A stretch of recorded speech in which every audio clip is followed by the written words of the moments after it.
Last October, several hundred public independent charter school leaders, educators, civil rights and social justice advocates from all over the country met for 3 days in Long Island City, Queens.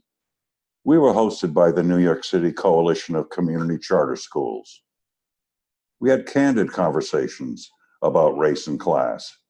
We talked about how our schools can be beacons of inclusivity in a divisive and polarized time.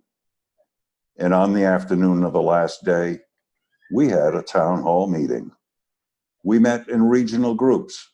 We adopted a statement of principles, and we passed a resolution unanimously.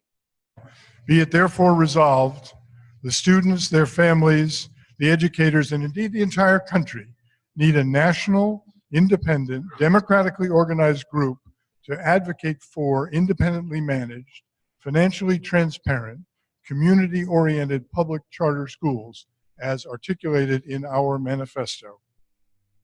It's not quite a year later, and here we are, the Coalition of Public Independent Charter Schools.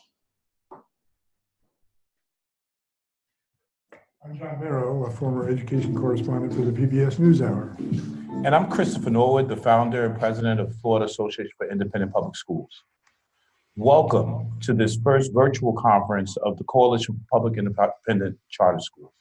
And we had that first meeting was quite something, and this one is going to be even more exciting. We have a lot of work to do, but we expect to have a lot of fun. Got some interesting guests. We'll have kids from all over the country. But do you know how this works? You know, John, you're the expert. You've been doing this on PBS NewsHour for a very long time, but I have no idea how this thing works. I don't either. I have an idea. Why don't we ask Steve Zimmerman? Oh, Steve. Oh, you just so happen to be here, Steve. I just happen to be here, guys. So, yes, actually, I don't really know how it works either, but we're hoping that this is working really, really well. But first of all, for all you folks out there who have registered and are in, this is new technology for us, maybe new technology for you. So there are some good reasons for doing it this way. One, there are a zillion educational conferences across the country every year. You're not going to fly around and burn up the ozone traveling to each one. This is a cutting edge new way of doing things. It's ecologically sound. We think this is the way that things are going to happen in the future. So we're trying it out. We're charter schools. We're supposed to be innovators. This is the innovative new way of doing things, okay? Your video may cut out. You may experience glitches on your end. You may get booted off this webinar. Relax like we're trying to do, like I'm trying to do right now, and just reboot, start your computer, log back into Zoom, click on, and hopefully you'll be back with us. One of the cool things about this is that everyone who's registered out there, you can send in suggestions, questions, you can participate in the vote. There's a chat box there. I'm not going to give you instructions on how to find it. You'll find it, type in what you have to say. You'll be prompted by John, Chris, or me at various times for suggestions. And that's it. Now back to John and Chris. Before you go, so if people can participate, they can send in their questions. Absolutely, yes. Everyone who is logged in as a webinar can participate. Because later on, we have one of my idols, Debbie Meyer, here. Now, I have a hunch that people out there will have some really terrific questions, so they should now send in questions they would like Debbie Meyer to answer. Is that fair enough? Yep, send in your questions right now. If you'd like any particular question for Debbie Meyer, just send it, put it in the chat box now, and we'll see that she gets it. And before this webinar is through, this conference is through, you will meet candidates for the board, and you'll meet a lot of kids. Let's start with a video of kids in Los Angeles. Absolutely.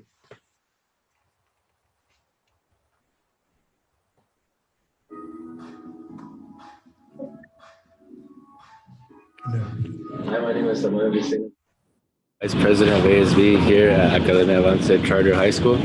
My dream is to become a physical therapist, and Avance aids me in that by helping me reach colleges and see what they can do for me. They allowed me to go to the colleges myself and tour them and see what they have and see how they can help me. And also, they allowed me to actually explore what options I have, not just one single thing. I could have a bunch of options, and they lay it out in front of me to help me achieve my goal. Hi, my name is Heidi Menjibar. I am the ASB Secretary at Academia Avance Charter School. My goal is to become a neurosurgeon and attend UCLA. Avance makes me feel supported because I have many of the resources I need, for example, basketball, cross country, and SRLA. The school makes me feel independent because Academia Avance Charter School is an independent school, and with all the support I receive, I feel independent myself. Hello, my name is Sarah Zuniga. I am the ASB president here at Academia Avance Charter School. My goal is to become an animation artist and attend Otis College.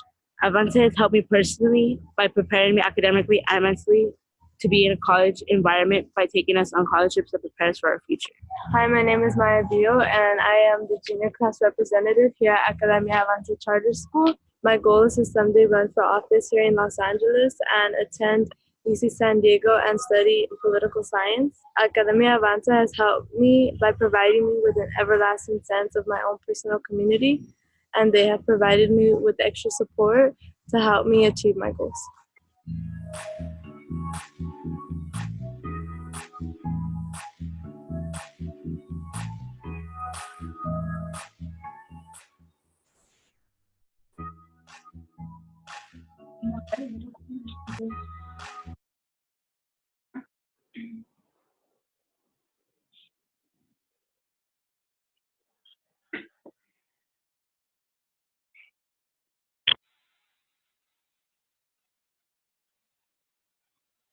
And one in which I think typifies the types of charter schools that we're here to talk about all day. John? So let's talk to the head of the school. Oh yeah, we got Mr. Ricardo here, and not only is Ricardo, I would like to use the term a disruptive innovator. That's going to be my theme for today. Ricardo is the acting chair of this organization that we've started, but he's also the founding director of Academia Advance. So tell us about that video and tell us about your experiences, Ricardo. Hey, it's really exciting to be here with you guys. And one key word that came from that video was about being independent, right? And our school is an independent charter school, and we're able to reflect that. What does it mean to be an autonomous citizen at this critical time? Students, you got the sense of them wanting to go and contribute as therapists or as one who wants to run for office. And our school is really connected to our community. And I think how old is this group? We're in our 14th year. We have 400 students, grades 6 through 12, and our goal is to get them to college. How are they admitted to your school? Well, as a public charter school, all people in the state of California are entitled to our school. Right? It's not a private school. We do have a lottery system for when space is not available. But like lots of schools in Los Angeles right now, they're dealing with a declining enrollment situation. So our doors are open. No admissions test? No admissions test. Now, you're an independent school, an independent charter school, and yet you're part of this group. Why do you think it's important for independent charter schools to band together? Our school's been around for 14 years. And in California, there is a strong association. But the independent schools are expressing different needs than the charter management organization schools. They have a lot of support. But if we stand together, and that's the key message that I want to tell folks, join us, join our organization, stand up, let's stand together, and we will have that energy and force by all of these schools coming together. Ricardo, what are some of the innovations that your charter school has done to sustain itself and to attract parents and students to continually want to come to your school? And you have about 30 seconds. Well, one is, as you saw, all of our kids are very focused on getting to a university, right? And that's what, but I want to point in terms of how we can be more innovative and in the needs of our community, and that we are a sanctuary school.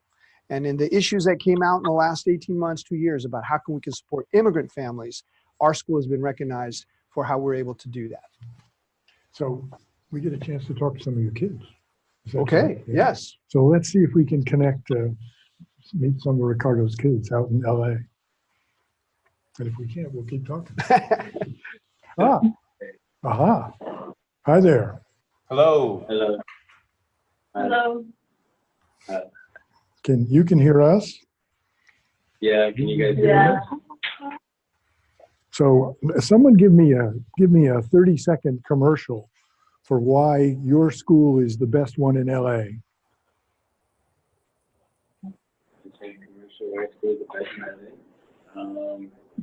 Because we're a very unified school, you know, we don't, if one of us falls, we all fall together. If we all thrive, we're all thriving.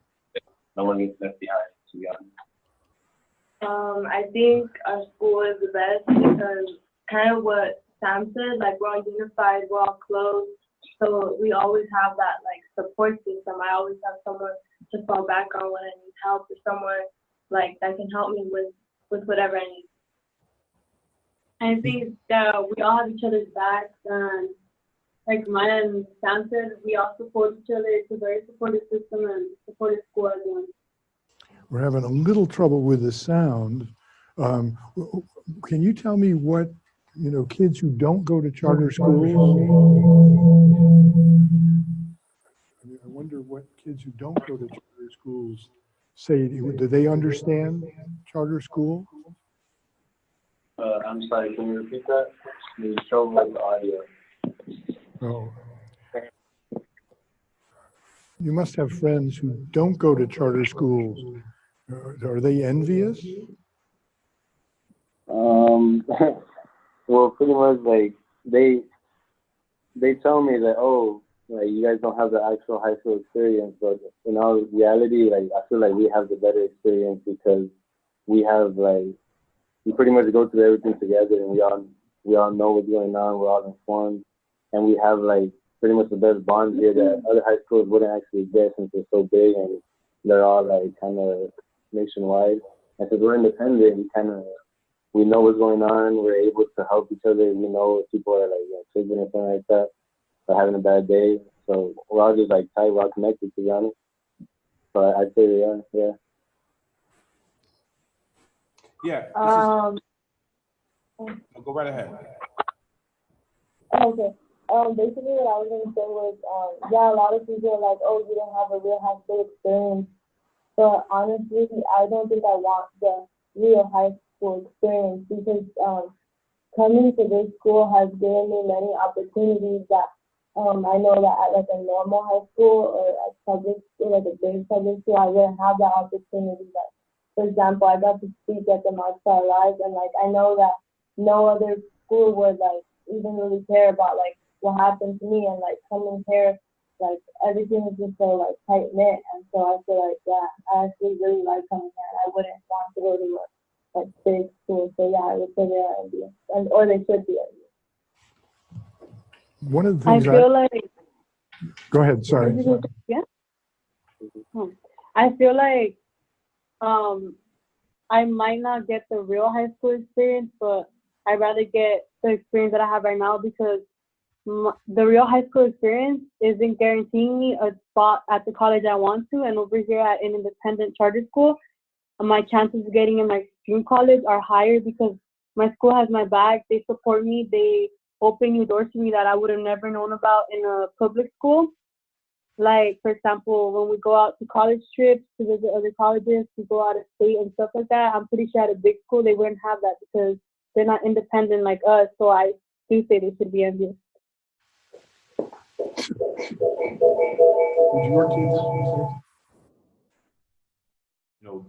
I'm sorry, can you repeat that?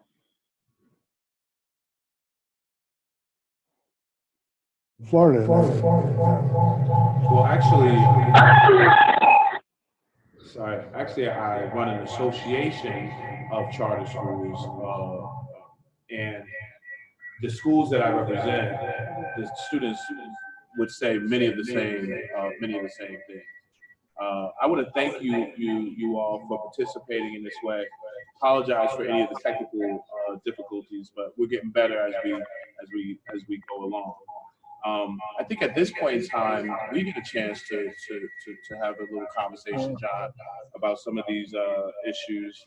And first of all, I want to thank the kids from LA for being on. I think now would be the time to transition away from it.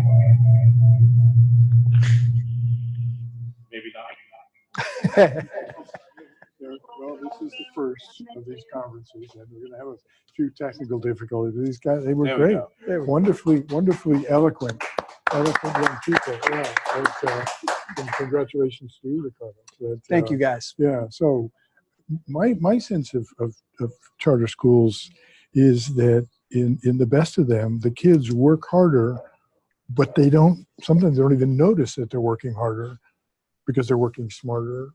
They're doing interesting stuff. Is that a goal at your school? I mean, It was mentioned by one of the students in terms of the sense of community, the sense of family, right? Which is unfortunate for many schools because maybe they're so big.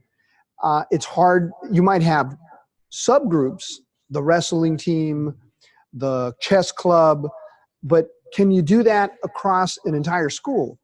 That is the experience that our students are getting, and you heard some of that. And I think some of the language there of saying the real high school is in comparison to that. So, by the way, Ricardo is the first of candidates for the board that you all are going to be asked to approve before this is over. I think it's time that we Move on to another candidate. To another candidate. Not because we don't love you, Ricardo, but thank you very much, and thank you so much for the work that you're doing at your school. So on to our next candidate is Heather Vunkanen, and I think she's going to meet her on video. Hey, everybody. How's it going? How are you? I'm well. Hello from North Carolina. I know. Is it rural North Carolina?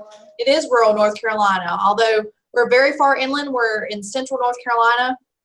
We were closed for 3 days from the hurricane recently because we got a great deal of all of those torrential rains and had roads washed out and bridges washed out and things like that. So our whole state is trying to, work together and figure this out, but especially for our charter schools. So, it's running a school. It's like that. What can you tell us about the charter schools in North Carolina? Are they trying to help each other? They are. I really like the close-knitness, if you will, of our charter schools. There are more independent charter schools in North Carolina than there are charter schools managed by CMO, EMO. And we have kind of a close-knit. We kind of approach things on a regional basis. The rural charter schools, we sort of lean on each other and the headmasters to try to troubleshoot and figure things out, given our locations and our needs, as we compare to, say, one that is more in an urban area. But yeah, we lean on each other. We have an association that is more service oriented, and there's a lot of things in the works to try to get some state level advocacy stuff going on. And we just try to kind of go in and knock on doors at our state capitol to make sure that they're hearing our voices, and our independents speak pretty loudly.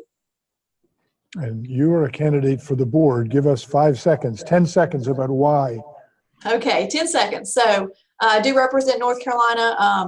I am from a rural charter school, which we know that they have their own kind of issues, and I want to help be part of that voice, that collective voice of independent charter schools. We're a mom and pop school, as they say. We grew up from our community. We've been going for about we started our 6th year. We have 1,700 students in a rural charter school, which is pretty much unheard of. We're the fifth largest one in our state. And so we're trying to help the rural communities actually have these school choice options, and then help other schools get started here in North Carolina. But we really want to lend a hand and a voice to this movement, and make sure that those folks in Washington also understand the plight of rural charter schools, but all independent schools. And we're just excited to have the opportunity to do so.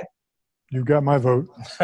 Thank you so much, Heather. And I look forward to hopefully working with you in the future. Yeah. Thank you. We're now going to meet another group.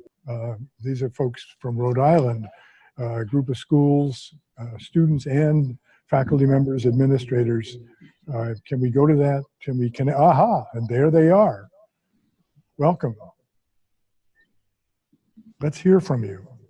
Hello. Can we get some audio? We want somebody to tell us what you're doing. Can you hear us? Yes, we can. Okay, yeah. Welcome to Village Green Virtual. We're in our little Rhode campus, which is a autonomous micro school where students are able to move at any pace for their coursework. This is the vision of Dr. Robert Pilkington, who considered the father of the charter school movement in Rhode Island, having founded the first charter school around 1994. The vision was to create a school where all the coursework is online, but we have real teachers. Students go to school every single day. They go to workshops. The teachers help that students get through their rigorous e-courseware. We use the Edgenuity curriculum. The other thing that we have is every student has their own petitioned workspace. It's like an office environment, and they're in what we call learning centers that house about 30 to 50 students on average. And again, they have a workstation. They have their computer on there. They also go to the workshops, which have Chromebooks. So they're online all day long. We have a 98.5% graduation rate, which is the highest of any Rhode Island high school. We have 100% college acceptance. We have a 3-year possibility of graduating in 3 years for those students capable of accelerating their learning. I have some students here that I'd like to turn this over to Mr. Chum, and we have some students that can answer some questions. Well, would you explain a little bit to me? You said you were online, the students are online most of the day. What's the ratio of teacher to student? This is the hours are students report at 8:45 and depart at 3:15 in the afternoon. They're here every single day, 180 days. The beauty of the school is that the curriculum is available 24/7, 365 days. Students must complete 100% of the content of each course on that, and they can hit it any place around the world that has internet. Maybe I'd love to hear from the students describing what's the best part of the school that they're attending. Each one. I can answer that. So I feel that the best part of the Village Green community is the personal learning. I feel every part of learning is tailored specifically for you.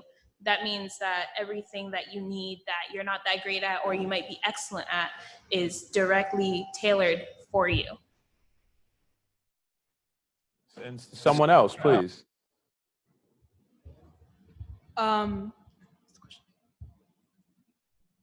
I feel like the school is really good for helping kids who struggle, as she mentioned, because of how it's online. You can go at your own pace to solve your own problems, as well as you have physical teachers to help back you up when you're really struggling. What's the most interesting thing you've worked on? Is it a project?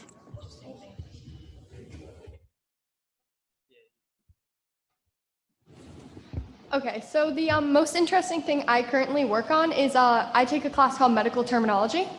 And so I'm actually dual enrolled at CCRI, which is a community college here in Rhode Island. So I have that chance of being dual enrolled and taking a class called Human Anatomy there. So I'm constantly learning new medical terms and things to prepare me for my future in the medical field, which is amazing. I've never seen a school that offers anything so rare and so different. How about the young man to your left? What's the most interesting thing you're working on?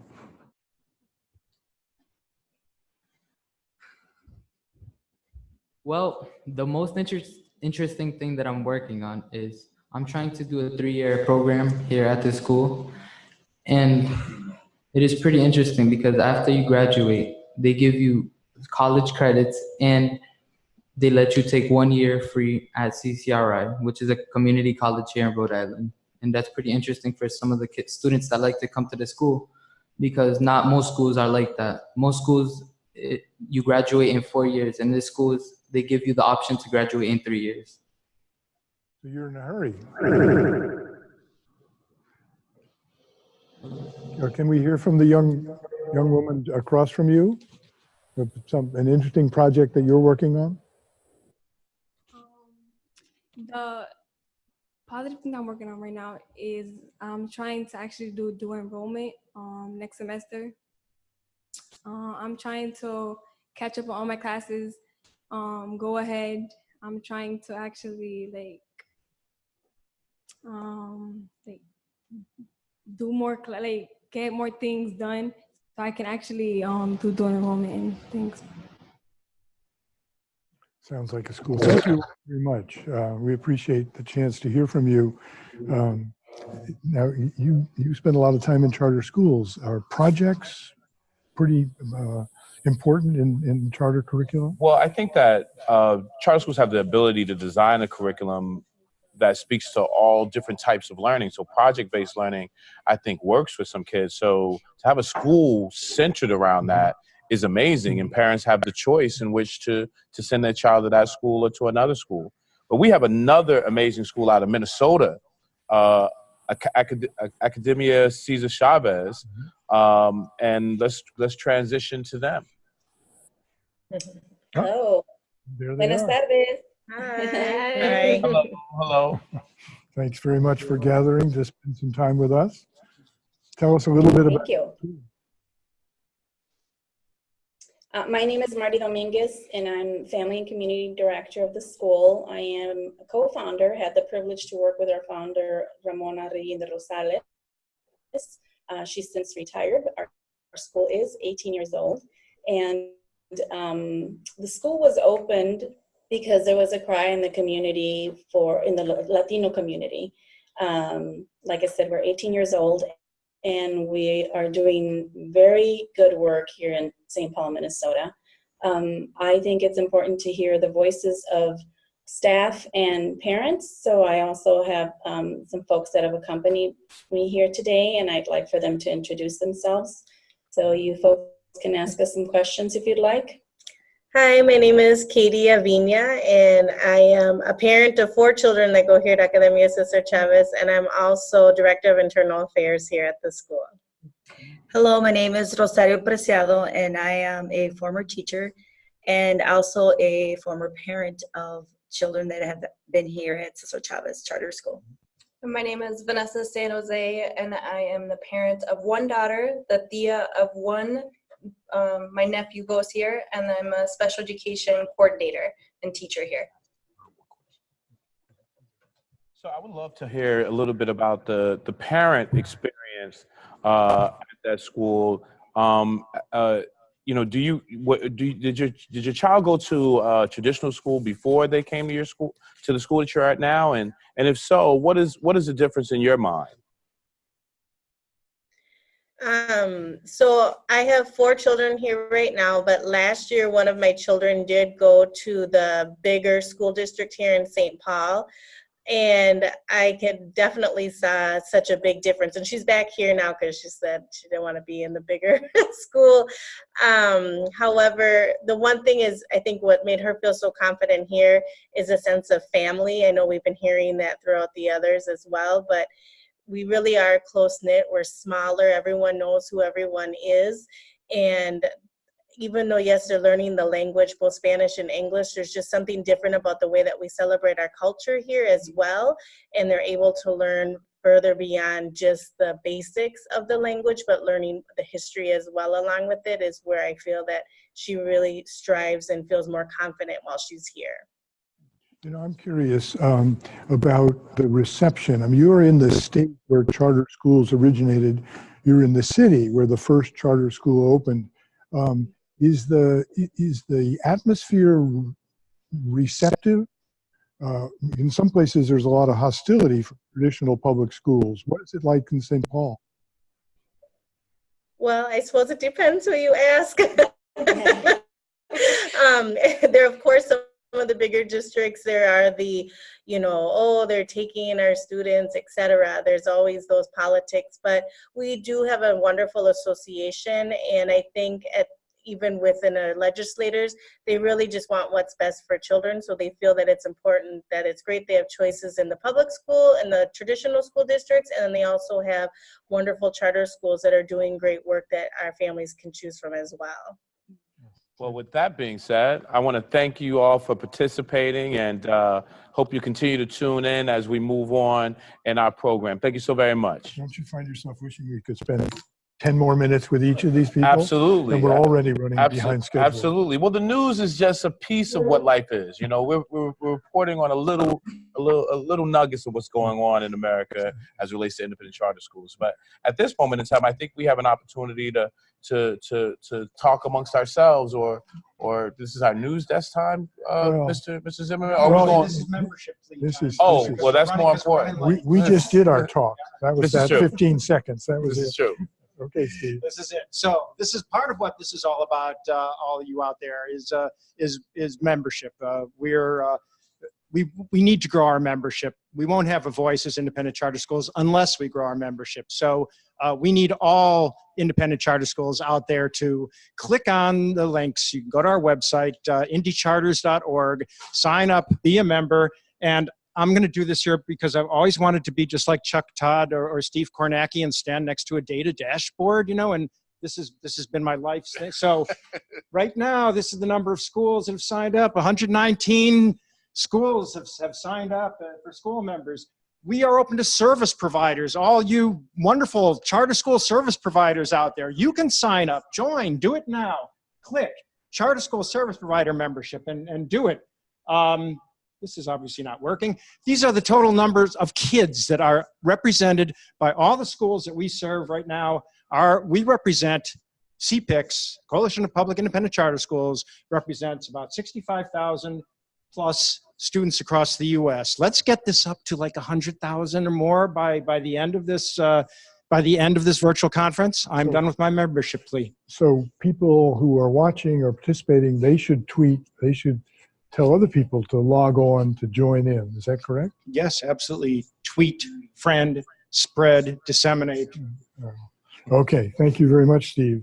And now it's a great treat to invite Debbie Meyer, if I've got this right, to come up here and join us to have a conversation. Now, I don't know how much you know about Debbie Meyer, but she's someone I have admired for as long as I've been a reporter. She started the Central Park East schools way back when, which were remarkable in terms of community involvement, in terms of community service.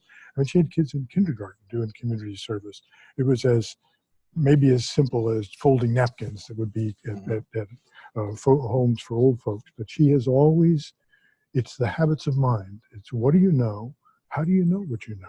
How do you know that you know? You know, just pushing to keep on asking questions. And she has received, I think, every honor that an educator could receive, but she still deserves more. We should create some new ones. Well, I don't know.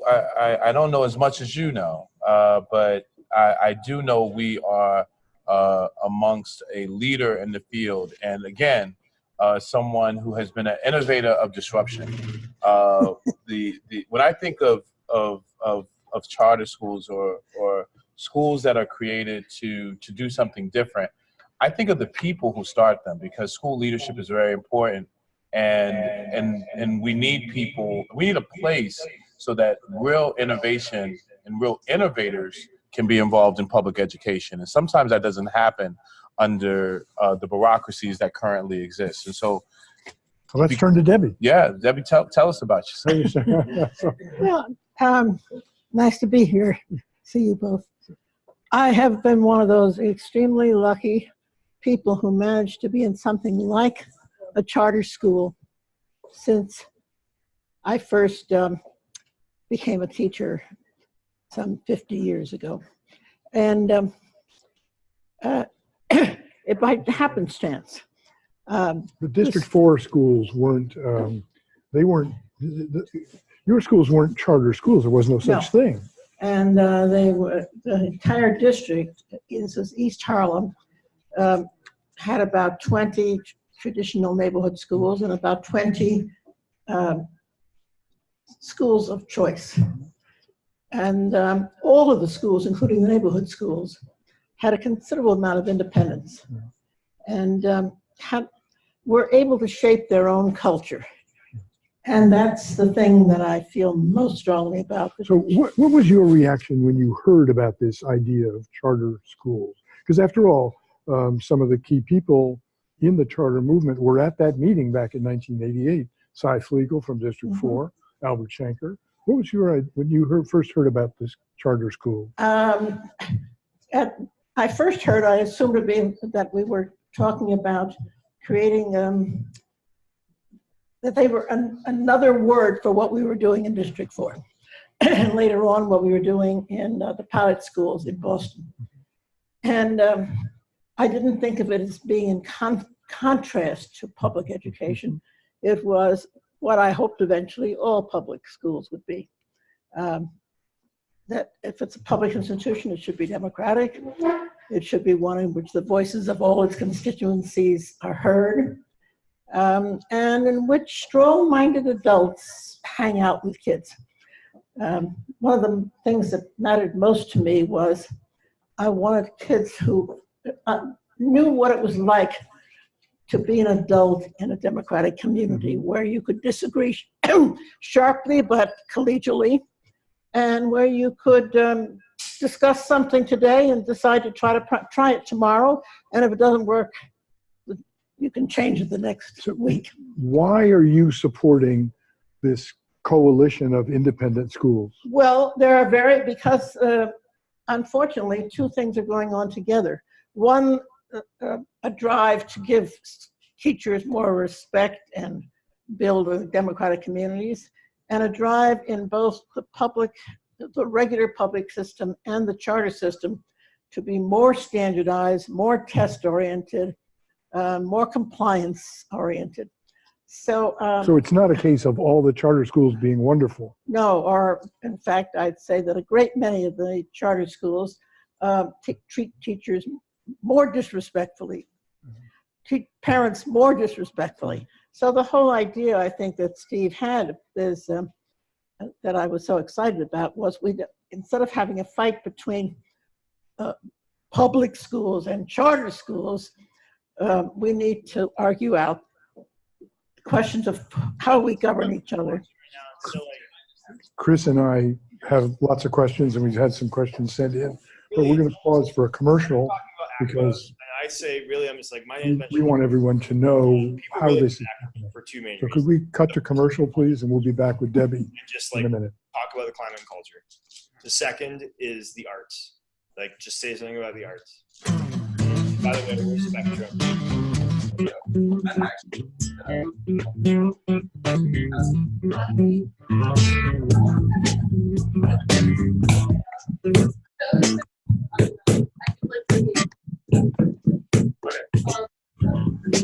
So, Mr. Gatto, all right, so change of plan a little bit. Mr. Gatto is going to introduce you. Okay. That works. This is who I am, and this is background. NWEA is a proud sponsor of the Coalition of Public Independent Charter Schools virtual conference. NWEA supports students and educators with computer adaptive assessment solutions that precisely measure growth and proficiency. Not only does this help provide insights to help tailor instruction, it also provides an authentic academic growth metric you can use to communicate with stakeholders. Learn more about how NWEA partners with charter schools by visiting nwea.org/charter-schools. I'm assuming this is the same camera. Are we back? We're back with Together? Chris. Yes, we are back. Can I just say, I don't want to criticize these kind people who are helping us, but I don't think any machine can know children as well as we can know them. And I don't think, I think technology can be enormously useful in the world, but it doesn't replace human relationships and human face-to-face discussion and talk and creation. And Now we're going live to one of Columbus, the Ohio, drives of the Arts and College technology Preparatory Academy. is to open the world wider for kids. And I think a lot of the drive for technology, leaving aside profit, but the other part of it is it's hard to not comply with it. When I try to do things that find the instructions and how to do it.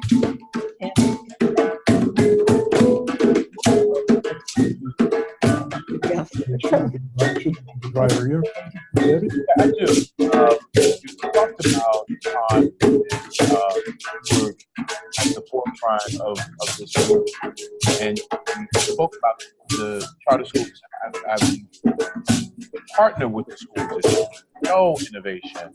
I would like to ask you about the ability of charter schools to show that innovation today. And some people would argue that that innovation has to be visible, it has to be desirable, and it has to be doable. And when I say visible, I mean people have to see it, meaning the schools have to share it, right? We have to have a sharing community. And then desirable, they have to have results that make a traditional school system want to replicate. And then doable, meaning that it can't be so unique that somebody else can't do it. I wouldn't just know your comments to those things. Well, in District 4, Science Legal had a phrase called creative non-compliance. And I think it's a wonderful way of thinking about what every citizen should be, a creative non-compliant. Or you could look at it the other way around, a compliant.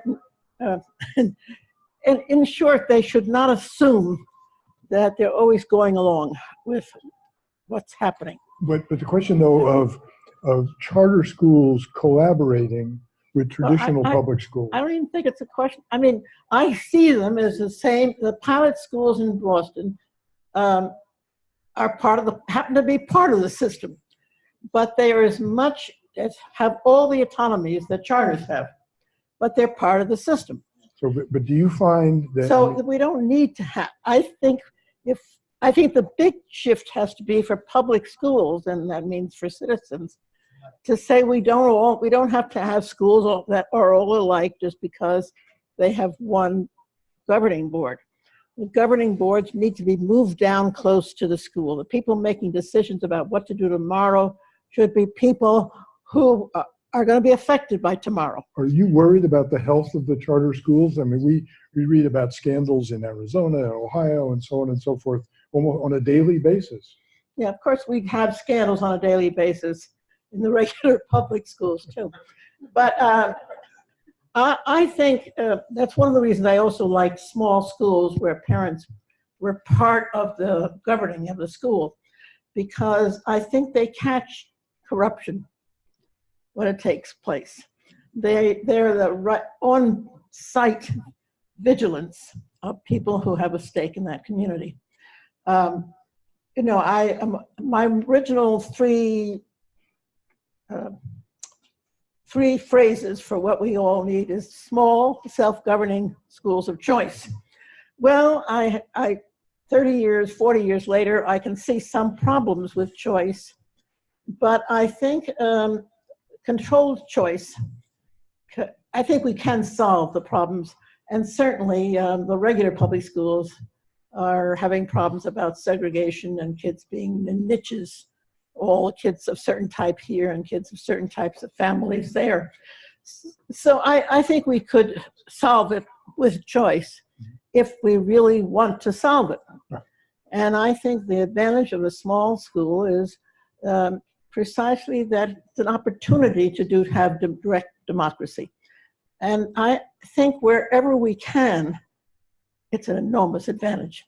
It's a much more efficient way of human beings relating to each other than somebody deciding over there, some central headquarters. But it's so messy, this democracy. Well, I know, but that's exactly why I want it. So they realize democracy is messy.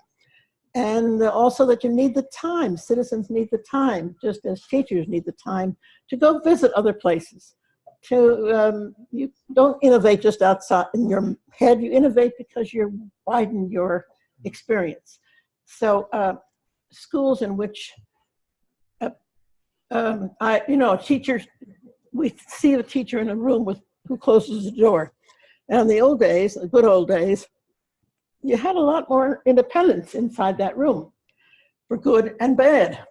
Now, if we're going to open the door and teachers are going to be involved in decision making, then in some ways, it's scary for teachers because anybody can walk into their room. People have a right to criticize each other.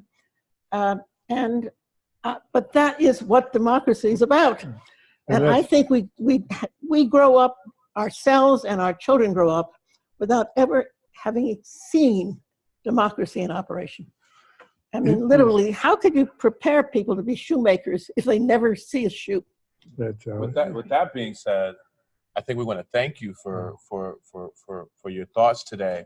But I think we want to hear from these young people here and get their reaction, perhaps, to some of the things that you've expressed. Yeah, that's a great idea. Thank you so much, Debbie, for Thank being you. with us. And yes, and I'm sure folks online are also applauding. But what were your reactions to what Ms. Meyer was saying about the importance of democracy, about the importance of making your own decisions or working together? I'd like to hear from the three of you.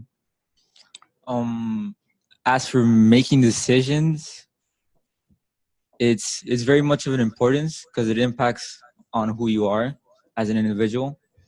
So that's like sort of my take on it.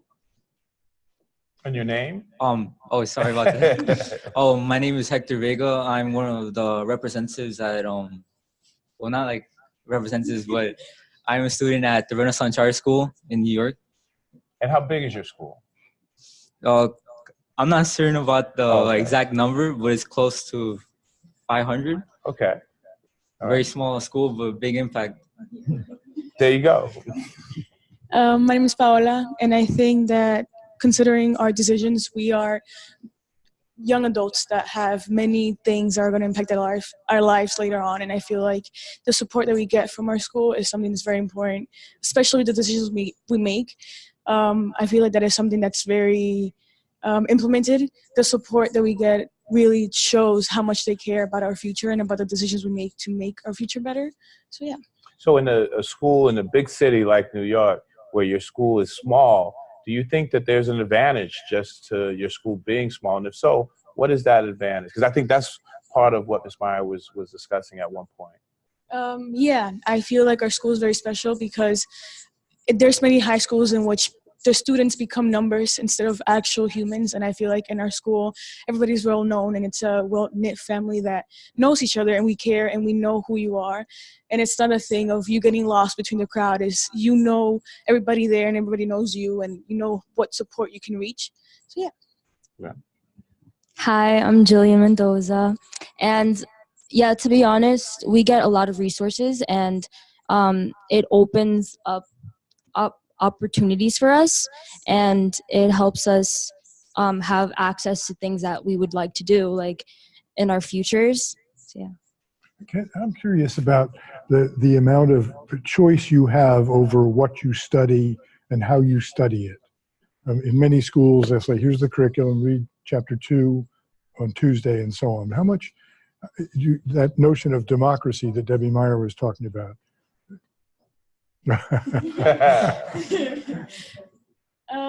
Our school offers many different courses, and I feel like when we get to 11th grade, we get to choose what science courses we get or what science or global or economics courses we get. So I feel like we have a very free will on that type of aspect. But when it comes to curriculum, it's very structured, and it's in a way that if students aren't getting it, they do have a way of speaking up to the teachers and saying we need help or we need assistance in a way where we can understand all of it instead of just a certain group. So yeah. Do the teachers know you? I mean, really know you as individuals? I mean, are there teachers who will look at you and say, how's your day going? Maybe sense you're having a bad day. I mean, I'm curious about that part of it. Yes, literally all the time. But the student to teacher relationship is really good in our school.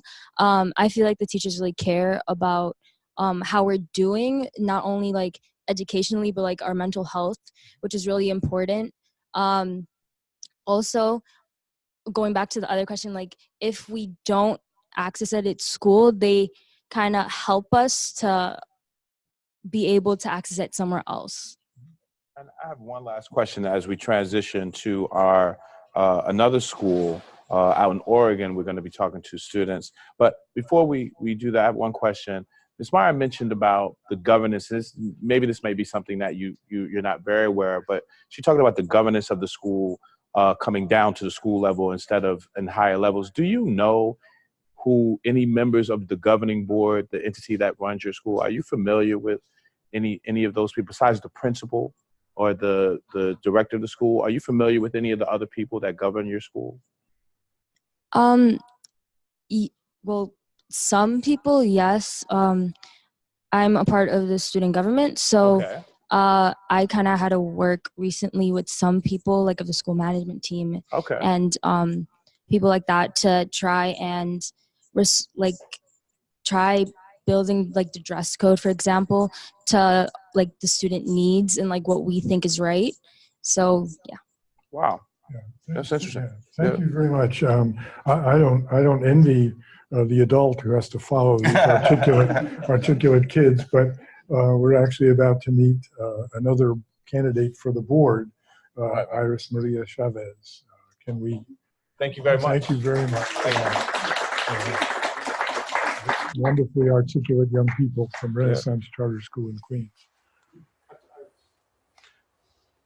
Ms. Chavez?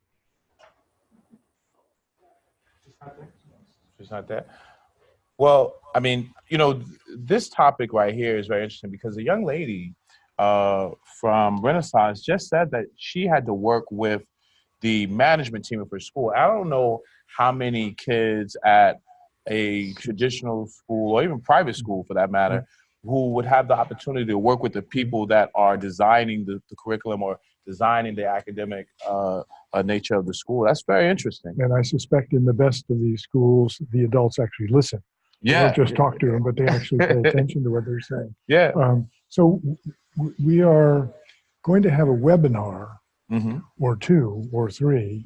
And I think one of the functions of this meeting is to ask for ideas about a webinar. I don't know. I know Joe Nathan, who we'll hear from later on, would like to have a webinar about charter schools dealing with journalists. What are your thoughts about webinars? Are they an effective way to share ideas?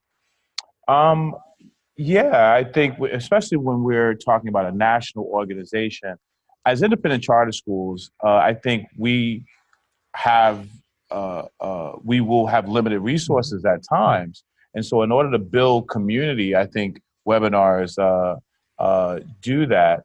And so, yeah, I think it's a necessity. Especially, you don't have to reinvent the wheel. I mean, you can say, now, when I was a practicing journalist, I was part of a group called the Education Writers Association. And we were hooked up with each other, and you could pose a question to 800 different reporters, which is important because I know a superintendent would come in and say, I've got the best idea ever. And say, this is brand new, I just thought of it. Well, in fact, I could then send a note to 800 reporters, say, the superintendent says this, he just thought of this, and 40 reporters would say, no, we tried it in Portland, Maine, we tried it in Portland, Oregon. So webinars are a great way to share ideas. So if those folks out there, if you have some thoughts about webinars that you'd like this group to organize, you use the chat box and so on to send your thoughts forward. And I think it's time for us to hear from Steve. Yeah, he's hovering over us. I'm hovering over, not just to do because of yesterday with the data dashboard, but on webinars, we're trying to schedule our very first webinar, and Joe Nathan has, is very generously offered to conduct it, and we're hoping to get Dr. Howard Fuller to do it with him. It'll be mid-October on how to get elected officials to your school to talk. This is really important. We've got midterm coming up. Let's get those guys to the schools. Let's figure out how to talk to your elected representatives. First webinar will be how to talk with your elected representatives and get them going. And as long as I'm here, we're now up to 124 schools. Yes. Okay. It's like a telethon. Yes, and this is our running Twitter feed here. So tweet out, guys. Pictures and whatever of what's going on here. This is your chance. Sign up now. Click on the link. Go to the website. Become a member. Service providers become members. How many kids? Oh wow, 67,668. All right. Added another 2,000. That's great. But so would you like to introduce the next group? Yeah, we have the founders of University Charter School in Livingston, Alabama, the first integrated public school in Sumter County. Hello, ladies. Hi. Hello. Thank you very much for joining us. Would you introduce yourselves? Yes, sir. My name is JJ Wedgeworth, and I'm the founding head of school here at University Charter School. And I'm Veronica Triplett. I serve on the board of directors for University Charter School as well as our PTA. And of course, I have a daughter that attends University Charter School. When did your school open? August 13, 2018. So not too Wow. long ago. Yes, sir. Not even just barely a month. That's exactly right. Yes, sir. Counting the days. And how's it going? It's going great. It's going great. We have a very positive school culture, a very excited community and staff and students. So it's wonderful. Now, you said the first integrated public school. You didn't say the first integrated public charter school. Yes, sir. We are the first intentionally integrated public charter school in rural Alabama. We're located in Livingston, and we are the result of a partnership with our community and the University of West Alabama. Oh, wow. So is the school on the campus of the university? We are. We are located on the campus of UWA. Yes, sir. Oh, that's awesome. Does credits transfer, or are kids getting a college experience while they're after school or anything like that? That is definitely the intention for the future of our secondary program, but we are currently a pre-K through 8th grade school. Oh, okay. All right. And how many students? Yeah, we have a little over 300 students currently enrolled. So we'll officially end our enrollment period soon, but we are excited to have all of our trailblazers with us this year. So what was, when you decided to start the school, as the founders, what need were you trying to meet, or what need are you meeting? So yes,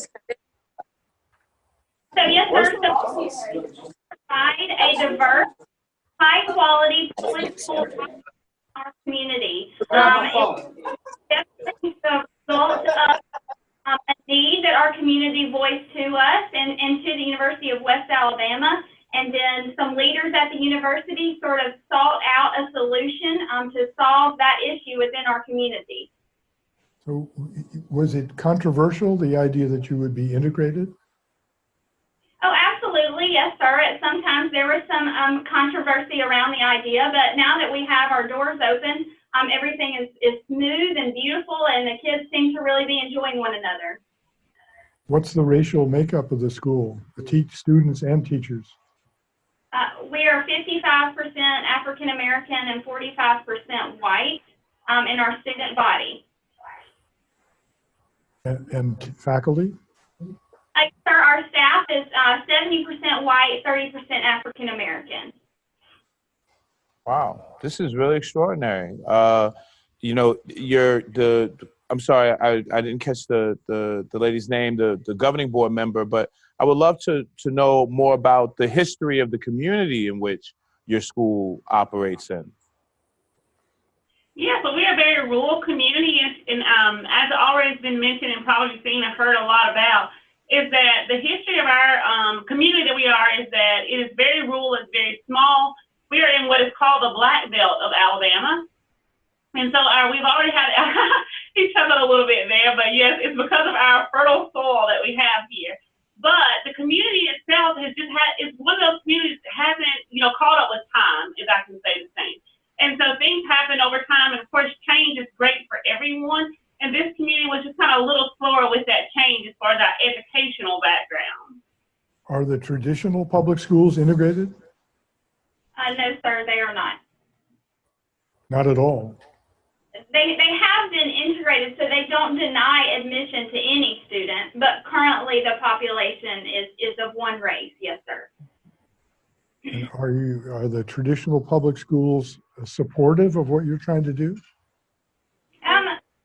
Well, we've definitely had our challenges, and they've had their concerns, of course, as would be expected when a new school is moving into the county. But we have made it our mission as a good collaborator and a good partner in this community to, as we move forward, we're always willing to work together and partner and collaborate to do what's best for the students in our county. Well, let me tell you, I'm from Florida, and my association has some rural charter schools, and being in New York City, sometimes educational leaders, these sort of ideas and challenges that you're expressing are not very well known. But this goes to show that our national organization has to travel around this country and see what's out there so that we can relate and deal with these issues. And of course, one of the reasons why we started this or started this organization, and Steve will attest, is that we found that rural charter schools around this country were not being represented properly in their state legislatures in Washington, D.C., and clearly not represented because more often than not, they were not going to be managed by very large management companies. And so that's what we're here for. I thank you so much for your vigilant leadership, because you are providing not just education, you're providing community and social change for the people of West Alabama. So thank you very much. It's a real inspiration. Yes, it is. I wonder what and you know much more about this than I do in terms of the integrated nature of independent charter schools. Are they more likely to be integrated than the traditional public school district they sit in? Well, I can tell you my experience in Florida, and always we have to, because with the odds when we talk about charter schools, we have to be state specific. In my community, charter schools are not going to go in, the management companies do not go in certain communities because literally there's no money to be made. You have to go into hard to reach communities where people, you have to invest additional resources in those schools. And that's just the God's honest truth. As we all know, nationally, at least 59% of all charter schools in the country are independently operated charter schools, but yet we don't see that displayed in the media. We don't see that displayed in the state capitals. We don't see that displayed in Washington, D.C. The school that we just saw join us, that is the typical charter school in America. Their voice is not being heard, and that's why what we're doing here today is very important. Many times, rural charter schools, especially those that are in African-American communities, rural African-American communities or rural Hispanic communities, they don't have a choice. And the school system has historically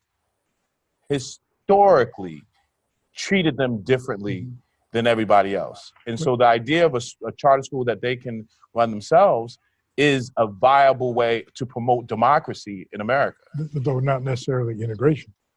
Well, maybe not. Yeah, maybe not. There have been reports every once in a while, Chris, about charter schools being set up to avoid integration. Is that, you've heard those stories, is that widespread? Is that something this group should be concerned about?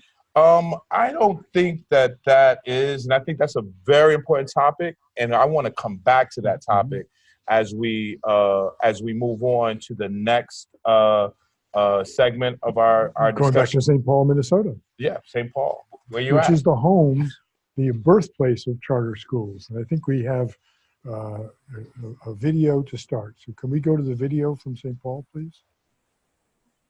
It's the High School for the Recording Arts in St. Paul, Minnesota.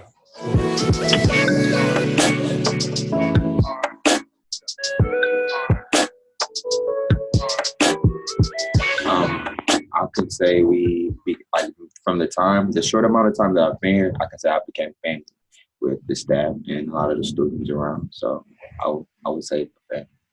The opportunities that I got, I went to different places like Texas and California, and I think that was like great to know, great to really have that opportunity and experience of going different places, doing things that I love to do. It's really fun. I appreciate it.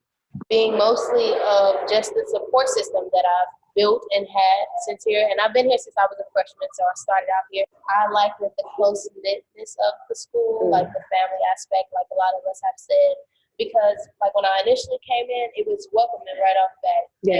they noticed me for like who I was kinda, and not just like every other student. Like, Right. it was hey, how you doing today? Like, are you really okay? You know, Engaging conversation. Exactly. Here, they're like, okay, how about we find something that you like?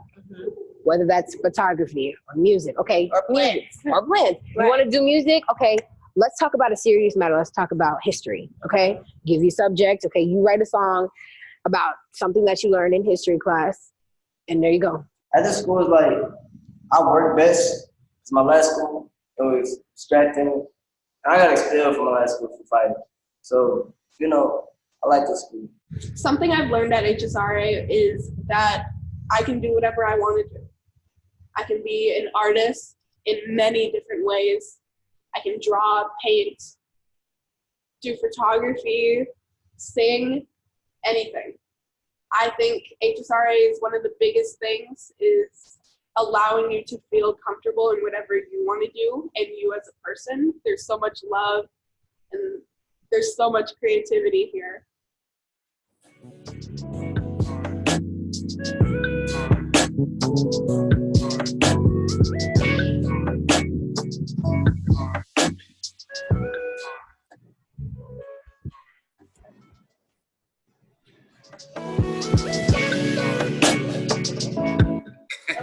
There they are. Hello, hello. man? Let's see now. Can you tell us a little bit about yourselves, how you discovered this charter school, how it discovered you? I was failing out of my other school. Oh, I'm Grace, by the way, and I was failing out of my other school, sadly. So my mom was looking around for other schools for me to go to. And we found this one from a friend.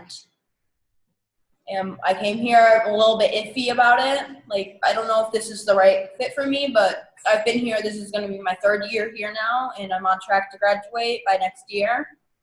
And yeah. But your mom found it. Yeah, my mom found it. How about someone else? How you found the school or how the school found you? How I found the school, I found it amazing. It's like a family. It's probably you heard on the video. It really is. Like, we're all close since it's a smaller school. So everybody knows everybody. And we're Could all someone else tell their story? What? Could someone else tell their story about how they ended up at the school? Yeah. I'm Roy, and how I discovered this school. My mom passed away, and a friend of mine told me that like, if I really wanted to find a really good school, they told me to come here. And I told myself, you know what, I'm gonna do this because I want to make it, and I want to do something that I love to do in this community, this area, this space, the vibe, everything I love. And I can't express how much different it is from other schools. I just found a home here, and I plan to stay until I'm done. Let's hear from someone else. This is fascinating. Okay. Hi, my name is Nyla, and I was coming here as a freshman. So I was actually searching for other high schools to go to, and then my brother had recommended me to go to this school, and he said it's really cool. It's going to help you like come out of your shell a little bit, because I was really antisocial. I didn't really talk to anyone, and now I feel like I say hi to everyone like 50 times a day. Like, I really built myself a support team here. And I know that everyone I talk to genuinely cares about me, and not just like a hello and like a hello. It's like you engage in conversation that can really benefit you. And can we hear from the young woman in the back? Yeah, hi. My name is Morgan. I found this school because I was going to my area high school, and it wasn't working out for me at all. I had panic attacks all the time, and eventually I just stopped going to school. And by chance, just around that time, someone had told me that about this school, and that they recommended it to me. And I shadowed it, and I loved the school. Like, it just happened at the exact right time for me to come here. You know, I think we're in another place where we'd like to talk to these kids for another half hour. Yeah. I wish we could. Thank you so much to young people. And in St. Paul, Minnesota, which of course is a center of terrific charter activity. Fascinating. Yeah, so we now have a special treat. We have a live commercial break with the sponsor, and his name is Matt Libby, and he's with MDG Solutions, and they provide employee benefit solutions. So here you go, Mr. Libby.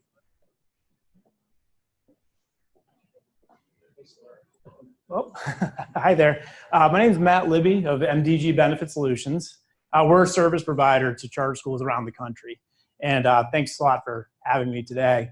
One of a common question that almost all of our charter school clients raise to me, no matter where they operate, is how do our benefits that we offer our teachers stack up against other charter schools' benefits? And how do other charter schools handle the ever-rising healthcare costs? And how can I get my hands on charter school industry benchmark data to compare how our school's benefits compare to those around us? So what we'd like to do is over the next month or so is make available a comprehensive survey that all charter schools can participate in. Hopefully there's a link available posted somewhere in the webinar technology now. That it'll take about 10 or 12 minutes to fill in, and we are going to ask you about types of benefits you offer, the cost structure, your strategies, maybe you use a health savings account or something along those lines. I won't go into all the details now. But the idea is to give you actionable intelligence back. In January of 2019, we'll hold a webinar where participants in the survey can see the results, hear, again, like I said, actionable intelligence that you can use to help design your benefits package for the subsequent school year. So we do hope that you participate in the survey, and I really wish your organization the best of luck. And again, thanks for your time. Thank you very much. Thank you. Yeah. Thank you for helping make this this virtual conference possible. We're going now to someone I've known forever, Joe Nathan. Joe Nathan was really one of the driving forces behind the charter movement. You probably know this, Chris, but back in 1988, there was a meeting at the headwaters of the Mississippi River at Itasca. Many of the folks were from Minnesota, but there were people from other parts of the country. Albert Shanker, the union leader, Cy Flegel from here in New York. But Joe Nathan was one of the key people at that meeting. And Joe, that was 1988. And Joe is still active. Now, I was at that meeting. I was the moderator, but I did nothing. I just pointed, okay. Joe, Ted Coldery, people like that, they were the brains behind it. And from that came Ember Reichgott, who was a Minnesota state legislator. From that came the original legislation in Minnesota, and then the first charter school in 1992. 1988 was the meeting. So we get a chance now to throw some questions at Joe, see what he thinks about what's going on so far and why he thinks this organization matters. Can we cut to Joe Nathan? There's Joe Nathan. And Joe, I had the same cataract surgery a few months ago, but I'm a little bit ahead of you. How you doing? Okay, good to talk with you. We're on. Can we hear you? I can hear you, and I apologize for the band here and the patch here, but charters have always faced challenges, so this is a small challenge. We'll overcome it. So Joe, let me take you back to 1988. Are you surprised where the charter movement is today? And how happy? I'm alternately delighted and depressed. But let me talk about delighted first. One of the really exciting things that's happened all over the country in this organization, frankly, with Chris and John's encouragement and assistance, I want to pay tribute to the two of you guys because you've really helped move this ahead in literally less than a year. I mean, thousands of youngsters, families are now represented by this independent group. And that's incredibly important because as people have said earlier, a lot of the attention, both good and bad, on the charter movement has gone to the groups of schools. And some of those groups of schools are doing really good work. But the vast majority of chartered public schools in the United States are independent schools, started, as we just heard from the people in Alabama, or I should say, by a couple of terrific people here in St. Paul with the High School for Recording Arts. And that's not getting a lot of attention. And there are wonderful things happening in those schools. And by the way, in many cases, there's collaboration between these independent schools and district public schools. So we need an organization like this to help people understand what's really going on. And there are some fantastic things going on. We've heard from some of the youngsters about it. Just say one quick thing about High School for Recording Arts. Those youngsters are creating videos that are so professional that literally places like Verizon Wireless and State Farm Insurance have hired the youngsters at High School for Recording Arts to create YouTube videos for them.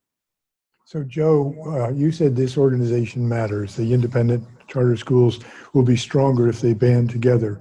Do you think this organization should be taking positions about charter school excesses, even criminality?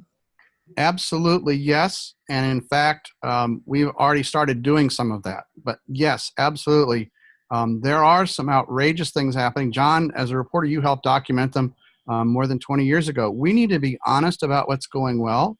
We also need to be honest about what's woeful. And the students, the families, the taxpayers, everyone in the country deserves honesty. They need to know what's going well, and they need to know what needs to be corrected. So absolutely yes to your question. Wow.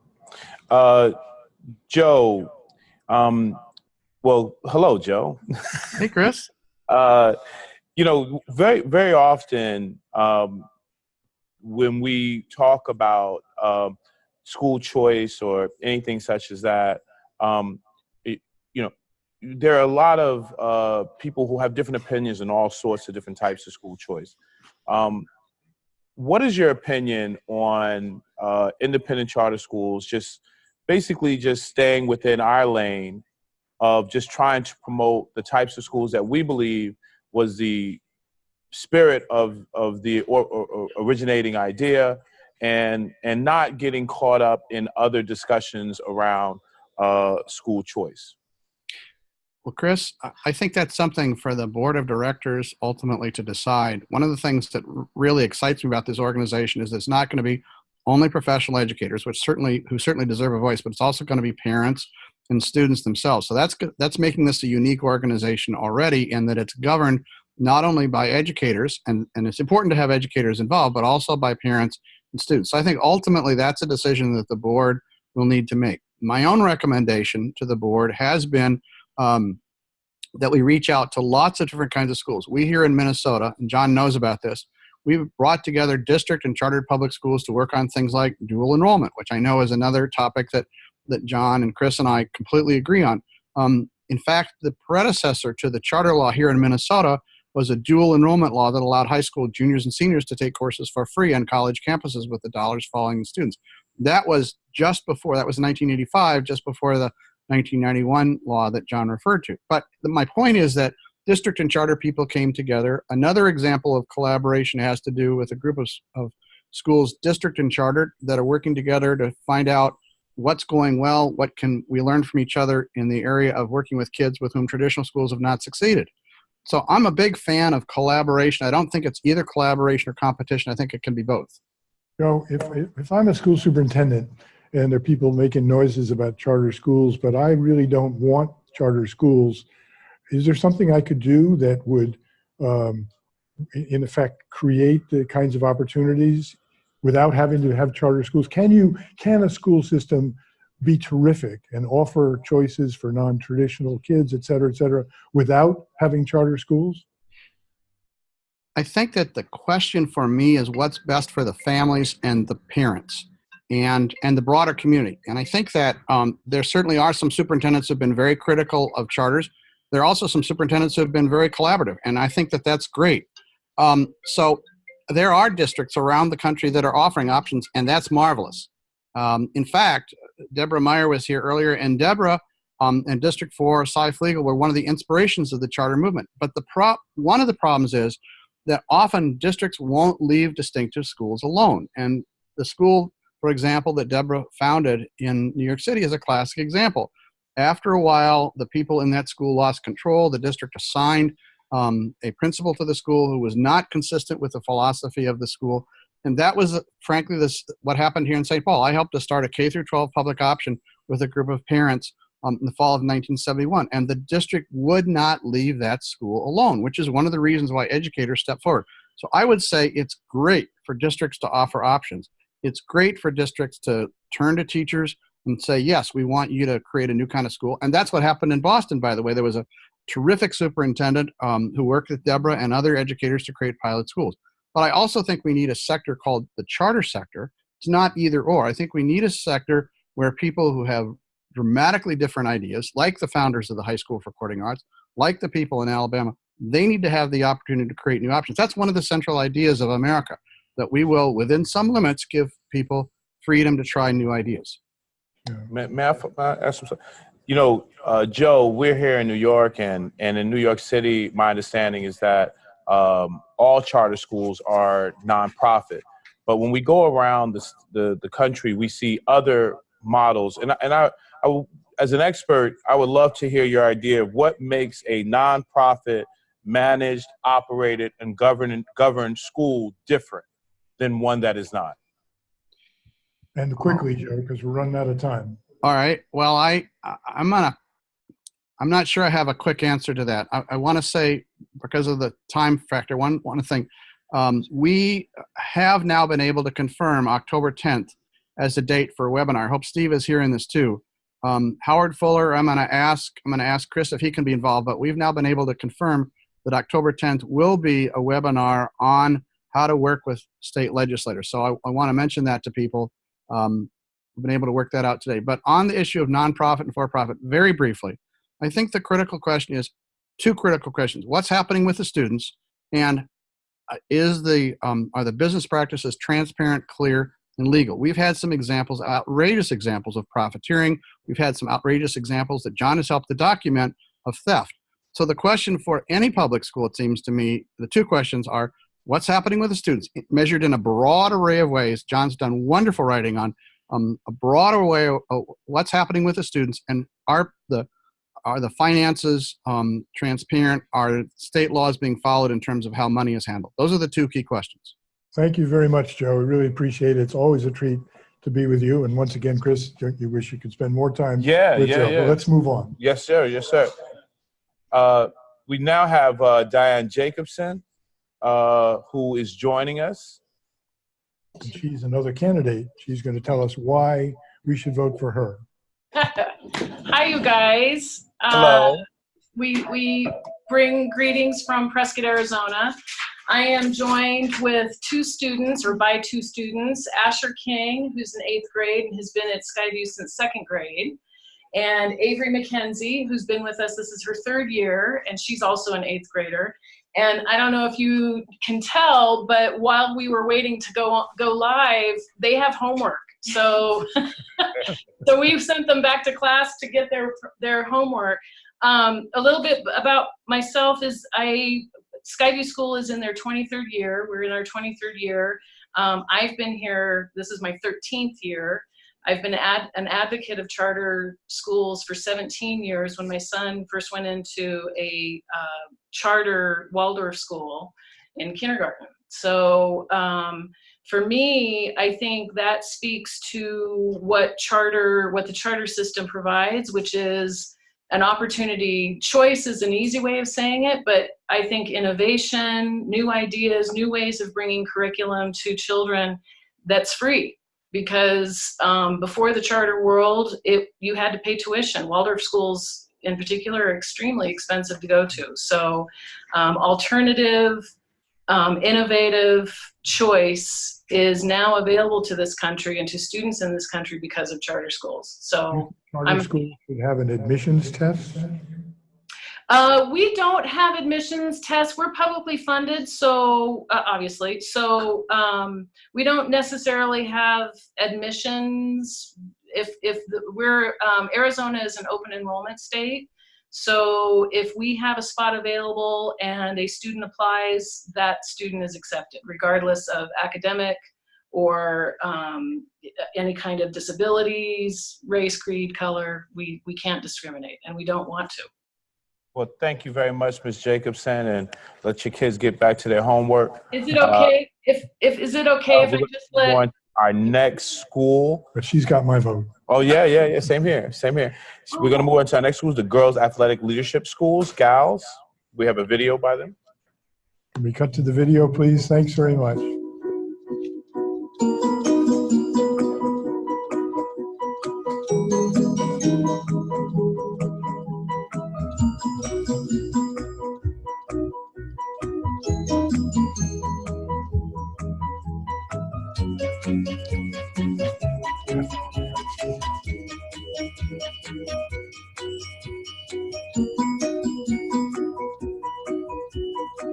Here at Gals, I start my morning off with morning movement, where I get focused for my first class and get all my jitters out.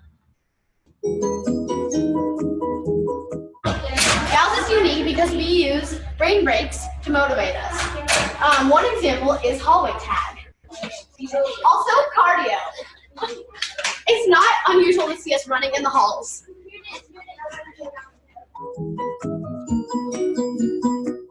Something that makes Gals unique is Gal Series. Gal Series focuses on mental, physical, and emotional health, also women empowerment.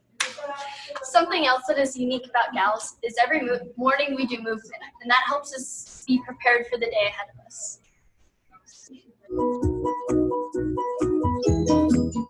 Gals has impacted me because it showed me a voice that I never thought I had, and it gave me the opportunity to see that my voice is important and that I should take it seriously and that I can speak my truth.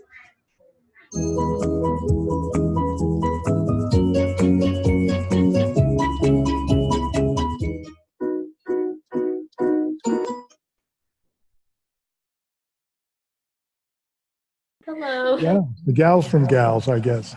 So it's obviously it's a girls' school, Yeah. and it's a public charter school, an independent school. Are there many single-sex charter schools?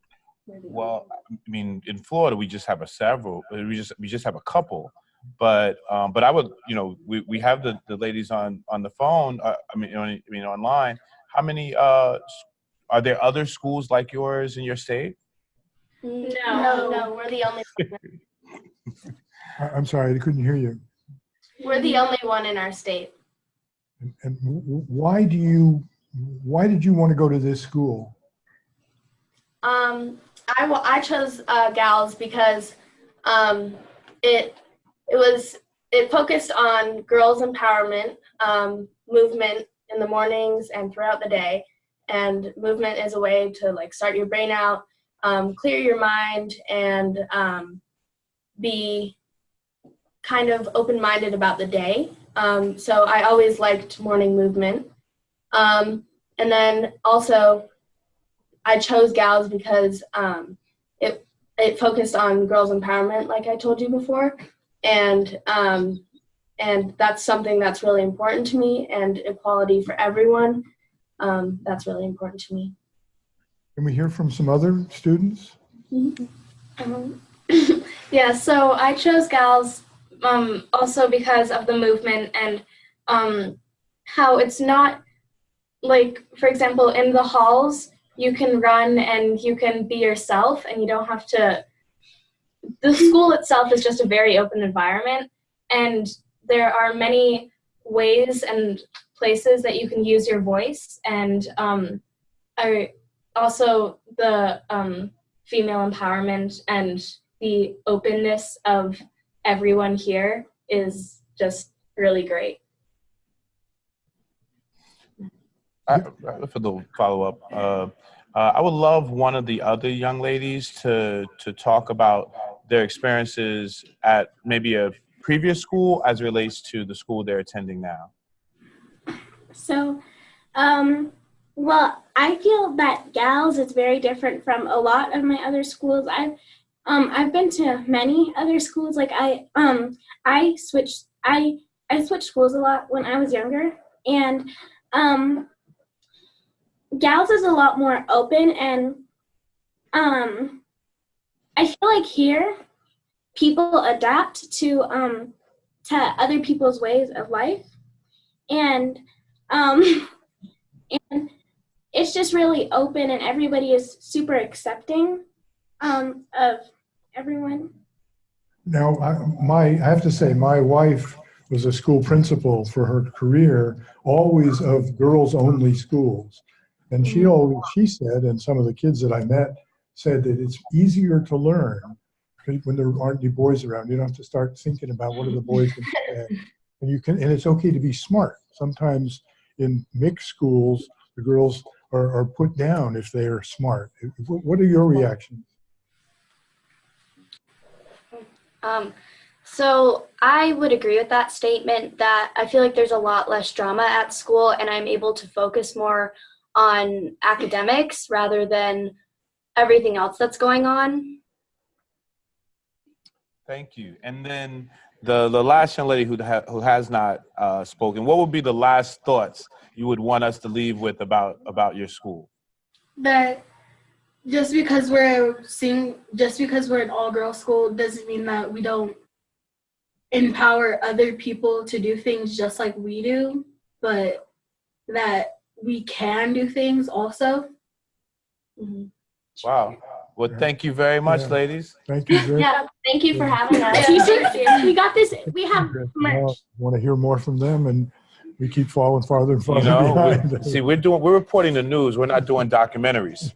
Now we get to go to Florida and hear from Lake County, a group of schools down there that I'm somewhat familiar with. I've sat in that same room, I think, before. But talk to us. How you doing? Hello. How are you? Can you hear me? I'm doing all right. I think we can hear you pretty well. Hello, Chris. Welcome. Greetings from Mineola, Florida. I have with me Wes Locke. He's the principal at Spring Creek Charter, also here in Lake County. So we're happy to be here. Awesome. Awesome. So tell us about Mineola Elementary Charter School. Well, Mineola Charter School is a conversion charter school. We have been in the community for over 50 years, but we converted to a charter school in 2002. We have over 1,300 students, and we have a very strong arts focus. And this year we opened up our own 6th grade, so we're very excited about that. And just because I know a little bit about Mineola Charter School, and maybe people out in the world don't know that when you say conversion charter, what do you mean? We were originally a district school, and in 2002, our teachers and our parents got together and decided that they wanted to separate out from being a district school, and so they created a governing board and filed the paperwork with the state of Florida and converted to a charter school. Was that a difficult battle? I'm sorry, say that one more time. Was that controversial?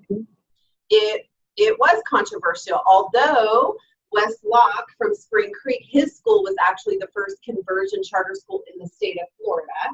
And so it kind of led the way for us to then join that. And so in Lake County, we have 5 conversion charter schools. Wow. And let's hear from is it Springfield Charter School? I'm sorry. Spring Creek Charter School, Wes Locke. Les Locke. How are you, sir? Nice to be with you. Yeah, Spring Creek converted in 1997. And we were the first conversion charter in Lake County, or actually in the state. And it's been a huge success for us over the last 21 years now. And we kind of brought 4 other schools with us, so we're excited to have that community here in Lake County. That I know that you actually employ the teachers that are employed by the school district, meaning that they're actually union teachers. Correct. Yeah, that is correct. Our since we were the first, our contract stated that our teachers wanted to stay as district employees. So currently, we still have district teachers. We do have other employees that say maintenance men and bus drivers that we hire on our own, but our teachers are all district employees still. Which is extraordinary because often we hear about the inability of teachers unions and charter schools to work together. Here you have 2 charter schools that employ district employees who are members of the local union. And we earlier were with some schools and kids in Rhode Island, and they've just opened an independent charter school that is unionized. So they're not mutually exclusive. They can work out. I mean, there's obviously some basic principles they'd have to figure out, but this idea that they have to be enemies is a dangerous one. Thank you so very much for joining us. We're gonna move on to our next school, and I'll be seeing. I think I'll be seeing you guys next week when I come up to Central Florida to come see you. I'll see you then, okay? Bye. Thank you, Chris. Thank you. All right. Now we have the Arts and College Prep. No, we we have a live performance. We have a live. Oh, okay. We have a live performance. John, with the Arts and College Prep of Columbus, Ohio. Aha, there they are. Yeah, we see you. Hello, how are you? Hit it. I'm Tony Gatto, I'm principal of ACPA. We're a 9 to 12 high school in Columbus. It's our 17th year. This is Spectrum. Peter is going to tell you a little bit about ACPA, and then they're going to play something for you. Hey, yeah, I'm Peter. We all chose to come to ACPA for two big reasons. One of them is the kind of climate and culture that we have at ACPA. We're a values-based school, which means that we have like a list of values that we can kind of refer to. Values such as honesty, awareness, kindness, and respect for diversity. We're a very diverse school where everyone can kind of be who they are, which is really cool, and it creates a really cool. Okay, now before you start performing, please kick up the volume a little bit for us. Okay, go for it. Cool. Yeah, sure. Yeah, so we have a bunch of arts here as well, and so we're in the percussion ensemble, and we're going to perform a piece for you.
That was terrific.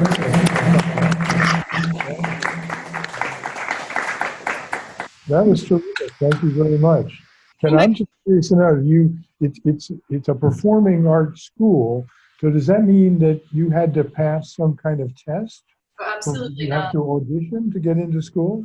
A lot of people have no experience before they came here. Personally, I came here to do visual arts and ended up doing everything but, because I found out I really love percussion and improv and everything else. But absolutely not. People come here from all different levels and experiences. So do you think that is your goal to be artists? Or do you think this somehow makes you a stronger, more rounded human being, and you could go on to become an airline pilot? No, absolutely. We have people who go out of here and they do music or they do visual art stuff, but also it's just like the arts here create an environment, even in our academic classes, that really helps drive us towards all sorts of different sort of things. Thank you very much, Chris. I just wanted to thank you all for participating. I too went to a performing arts school when I was a kid, and so I have a special admiration for what you do. Thank you so much for joining us. We're now going to move on to Richard Lee, the principal of Academy of the City Charter School in Queens. How you doing, Mr. Lee? And he's a candidate. Yes, he Well. is. Give us your pitch. Why should we vote for you? It's hard to follow up after students go on. I've been in education for 25 years, 10 years as a teacher, then 15 years as an administrator. Worked both in public school, charter schools, and also independent private schools. Charter schools, I think, give a choice to families that some other schools may or may not. It's also free public education as well. Very excited to be part of CPICS. It's a great organization that has a lot of potential to really give representation to independent charter schools. We're located in Woodside, Queens. We're very busy today because it's curriculum night. So actually I'm going to have to jump out to do a presentation to 5th grade parents about middle school in a couple of minutes. Thank you very much. You got my vote. You got mine too. Thank you very much, Mr. Lee. Sure, my pleasure. I'm going to move on to the students of Rockwell Charter School in Eagle Mountain, Utah. I think we got some broadcast journalism students. How's everybody doing out there? Good. How are you? All right. So tell us about, well, I'll let the journalist do his job with the journalism students. Yeah. Tell us about yourselves. Tell us why you chose this school. Well, I won't talk this long, I don't want to cut things, but I've been looking for schools all my life. I never really stuck at schools more than 2 years, and my friend Easton I grew up with, he went here for from like 7th grade to now, and he really recommended it to me, and I came here, and for the first time I really felt more accepted with things. So that's how I found it, was just through friends and referendums, things like that. Someone else tell us how this school is different from traditional public schools.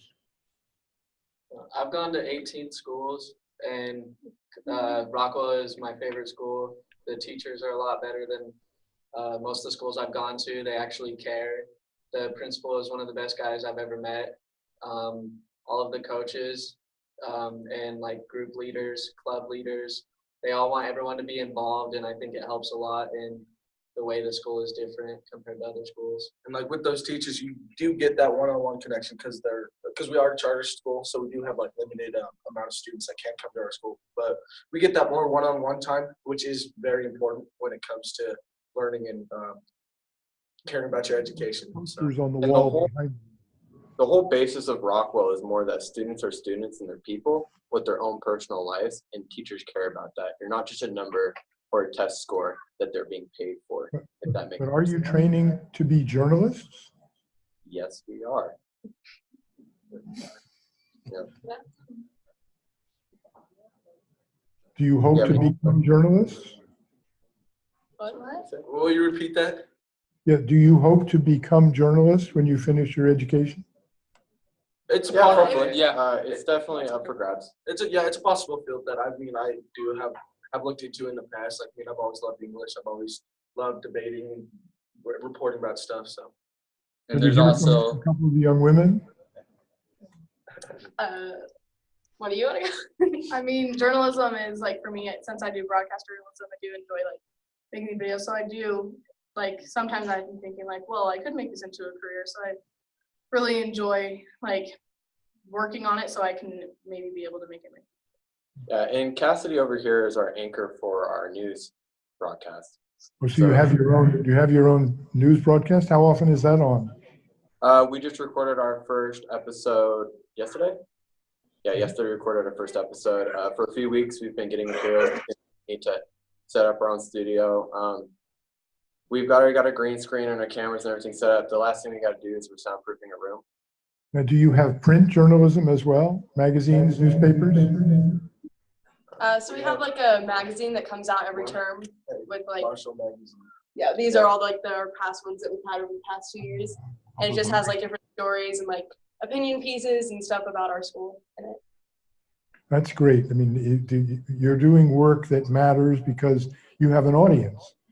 It's not just the teacher who's reading it, it's the public. So in some sense, the stakes are higher for you. Yep. Well, what I would like to say to the students is make sure you know who you're talking to right here. You're talking to John Merrill, who is a very distinguished journalist, and you might be surprised when you Google him exactly who he is. And he has a new book out called The 12-Day Program to Rescue Public Education. Yeah, you may want to check this out too. Make sure it's in your library at your school. But I think you'll find it a treat when you learn a little bit, if you haven't done so already, to learn a little bit more about John Merrill. So with that being said, thank you so very much for participating. We're now going to go to Chain of Lakes Collegiate School in Winter Haven, Florida. In fact, we have a video from them.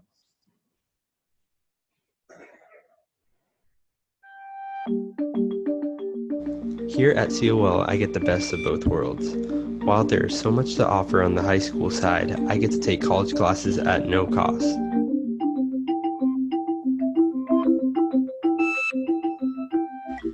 Leaving my previous high school was tough. I would have to create new friendships and build relationships with a brand new faculty and staff. But transferring to COL has been one of the best decisions of my life.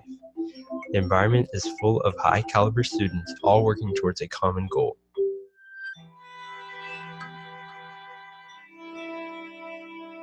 At my old high school, we did not have the opportunity to dual enroll, so being able to come here and earn my associate's degree at 17 has been the greatest blessing. Aside from the classes, we have an amazing and supportive staff.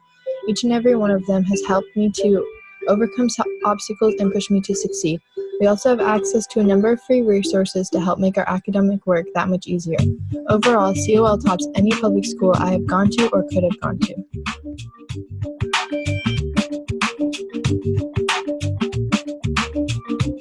We're encouraged to find and follow our passions instead of learning the same old bland coursework, and we aren't criticized or pressured because we don't know exactly what we want to do with our lives. The administration and staff are the friendliest I've ever had, and our outstanding clubs encourage growth outside of the classroom. COL allows us to research a variety of courses and plan our own individual schedules, which prepares us for college with hands-on experience. We learn firsthand how to be responsible for ourselves rather than being told what to do and when. College courses open our eyes about the reality of the careers we're interested in and help us find what we actually want to do.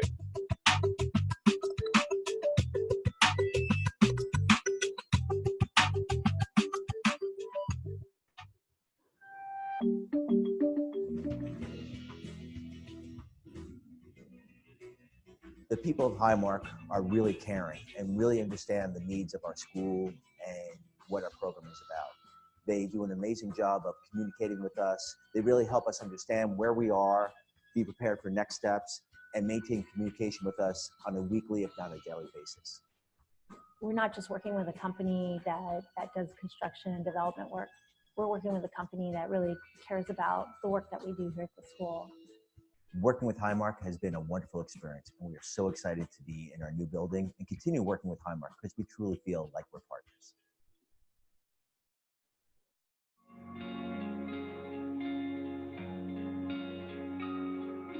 The mission of the Denver Language School is academic excellence and intercultural competence through language immersion.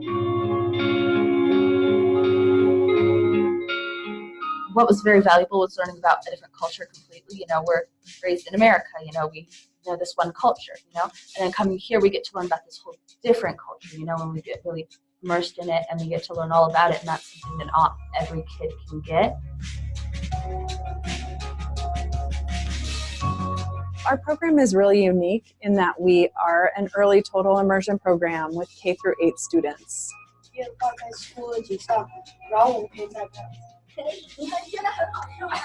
So our students in K through 2 learn all of their subject matter in Mandarin or in Spanish. I like how it'll teach you a whole other language and you can like take it into your life and be able to use it more. We've known each other since we were like that tall. We know each other really well. We introduce English in the 3rd grade, so our kids are bilingual and biliterate when they leave 8th grade. The results are inspiring. Se siente como nuestra casa. Sí, los maestros que han estado con nosotros y los estudiantes son como nuestra familia.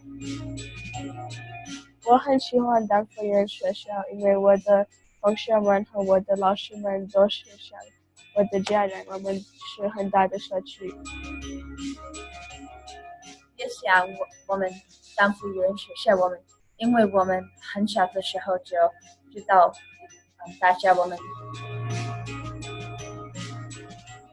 La Escuela de Idiomas de Denver es comunidad, es familia.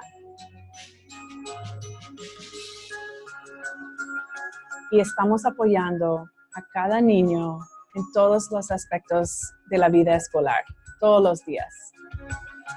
We are Denver Language School. 我们是丹佛语言学校。We are Denver Language School. Somos la Escuela de Idiomas de Denver. 我们是丹佛中文学校。We are Denver Language School.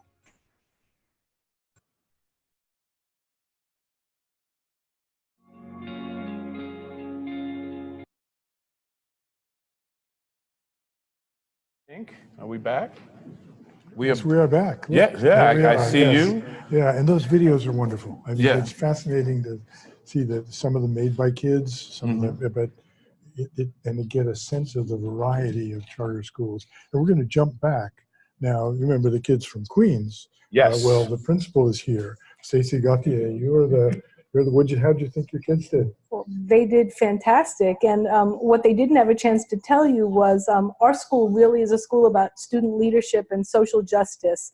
And the 3 students here have some phenomenal experience. I just want to shout out Jillian, who did an internship with the American Civil Liberties Union this summer, in addition to being part of our student government, very active on that. Paolo, who had to go on to another event, was in Amsterdam, working with refugees and also LGBTQ rights.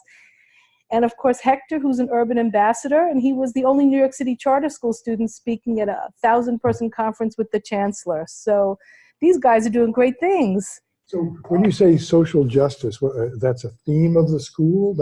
It is. It's a really integral part. And I mean, to go back to the point about, a standard curriculum, yes, we have a standard curriculum, but the diversity really rests in the students' own leadership passions and what they want to do. But we do want them to be, innovators for change and really support making a better New York and a better world. Do they work together, work independently on projects? Yes, and yes. And how much control do they have over their own agency, over their own learning? Yeah, they have a lot of control over their leadership projects, and we really encourage them to go towards something that they're passionate about. Admissions test? No admissions tests. We are a conversion charter school in New York City. Oh, wow. So we were a district school back in 1993, converted to be a charter school. So we are fully unionized, UFT, CSA, DC 37. And we have been a school since 1993, charter school since 2000. What are you supportive of this idea of independent charter schools banding together? Do you feel you lose some of your independence? Not at all. And I want to do a shout out. We have a lot of New York City independent charter school leaders and people here who support the movement. We are definitely stronger because we're together. I don't think I'd want to be in this game if it wasn't for the colleagues that are here. So coming together is really important. And I think one of the most important things we can do is help to educate people. I learned a few things here today that I didn't know. And I've been doing this for a while. Wow. So I think we have a real innovator of disruption. Yes, disruptive. I hope so. Exactly, yeah. Now, do you? What is the greatest threat to the charter movement today? I think the greatest threat is really ignorance, that people don't really understand it. So I can go into offices of different elected officials or other people, and they'll say, "How much tuition do you charge?" And I'm thinking, we don't charge tuition. Or, you creaming kids, and it's like, no, are there some bad apples? There are bad apples everywhere, and I think that was said earlier. There are bad apples in district schools, bad apples in charter schools, but for the most part, I think we're all really trying to work hard to really help our kids to succeed and be the best they can be. So I think it's ignorance first. I also think it's fear, but I guess they kind of go together. You said ignorance, but how is the member of the general public to know? You see the words charter school on the door, but that in a way doesn't mean anything. It could be your school, or it could be some grubby profit maker, et cetera, et cetera. Right. How are we to know? Don't call us ignorant. How are we supposed to know? That's our job. It's a hard job. We have to be out there. We have to be telling our story over and over again. In the words of one of my board members who I want to shout out, she's a great educator, Maggie Martinez DeLuca, Bank Street educator, Sarah Lawrence educator. She said, you can never say important things enough. And so I think we have to just keep doing it. And even when I get tired of going, why am I saying the same thing? I think we have to just keep getting that message out there, bringing students like I just brought here today. I mean, because if you see these young people, I think it just answers the question right there. You mentioned that your students were playing roles in, for instance, the ACLU, some other international things. Are your students required to do an internship? They are. So in the high school, they have to do a leadership experience every year from 9th through 12th grade. In 9th and 10th grade, they do those experiences in the school, and we bring groups in to sort of nurture them before sending them out into the general community. And then in the 10th and 11th, I mean, sorry, the 11th and 12th grade, they go outside the school? Everywhere. Right. Yes. And how many hours do they compile in each of those 11th and 12th they have a requirement of 20 hours, but most of these guys are doing way many more hours than that. And then on top of that, they're also taking College Now courses because we have a partnership with the City University here. So they're working a lot of hours, full course load, leadership experiences, other academic experience as well. Yeah, I want to try something out on you just quickly. The traditional model, the same way people think of schools, is teachers are workers and kids are product. It sounds to me like in your school, the kids are the workers and knowledge is the product. Is that fair? I think that's fair, and I think the teachers are really the facilitators, and the students, we hope, will really be doing the guiding. This year at my opening message to the students, I said, look, I don't really want to be up here anymore talking to you. I want you to be up here talking to me. And I think that's where we're moving, and they are certainly more than capable to do that, no question. Well, thank you very much for being here. Yeah. I just have one last question. What is social justice? Yeah, what is social justice? That's a great question. Is it equity? It might be. I think it's the opportunity for everybody to be successful. And I also want to throw in, because it's a mission of our school, to have a happy life. I think we can't underestimate the importance that education and happiness have to go together. If you are miserable in education, you're not going to be a lifelong learner. It should not matter your race, your color, your creed, your sexual orientation. You should have the same opportunity to be happy and successful. Thank you. Thank you very much. Thanks. Thank you very much. Shout out to all the New York City people here. Shout out to you guys. Woo! Thank you, Stacey. Thank you. You were described as a force of nature, and I think that was an understatement. Thank you. So what's next? I think we're going to another candidate. Is it Mr. Lockett now, or are we moving on?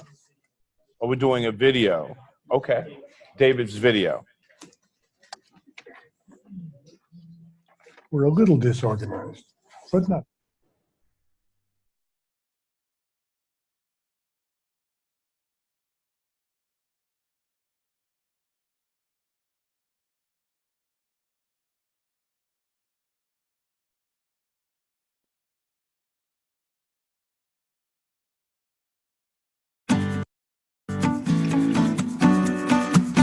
My favorite part about being a student at Boston Academy is all the different keystones that I've got to do.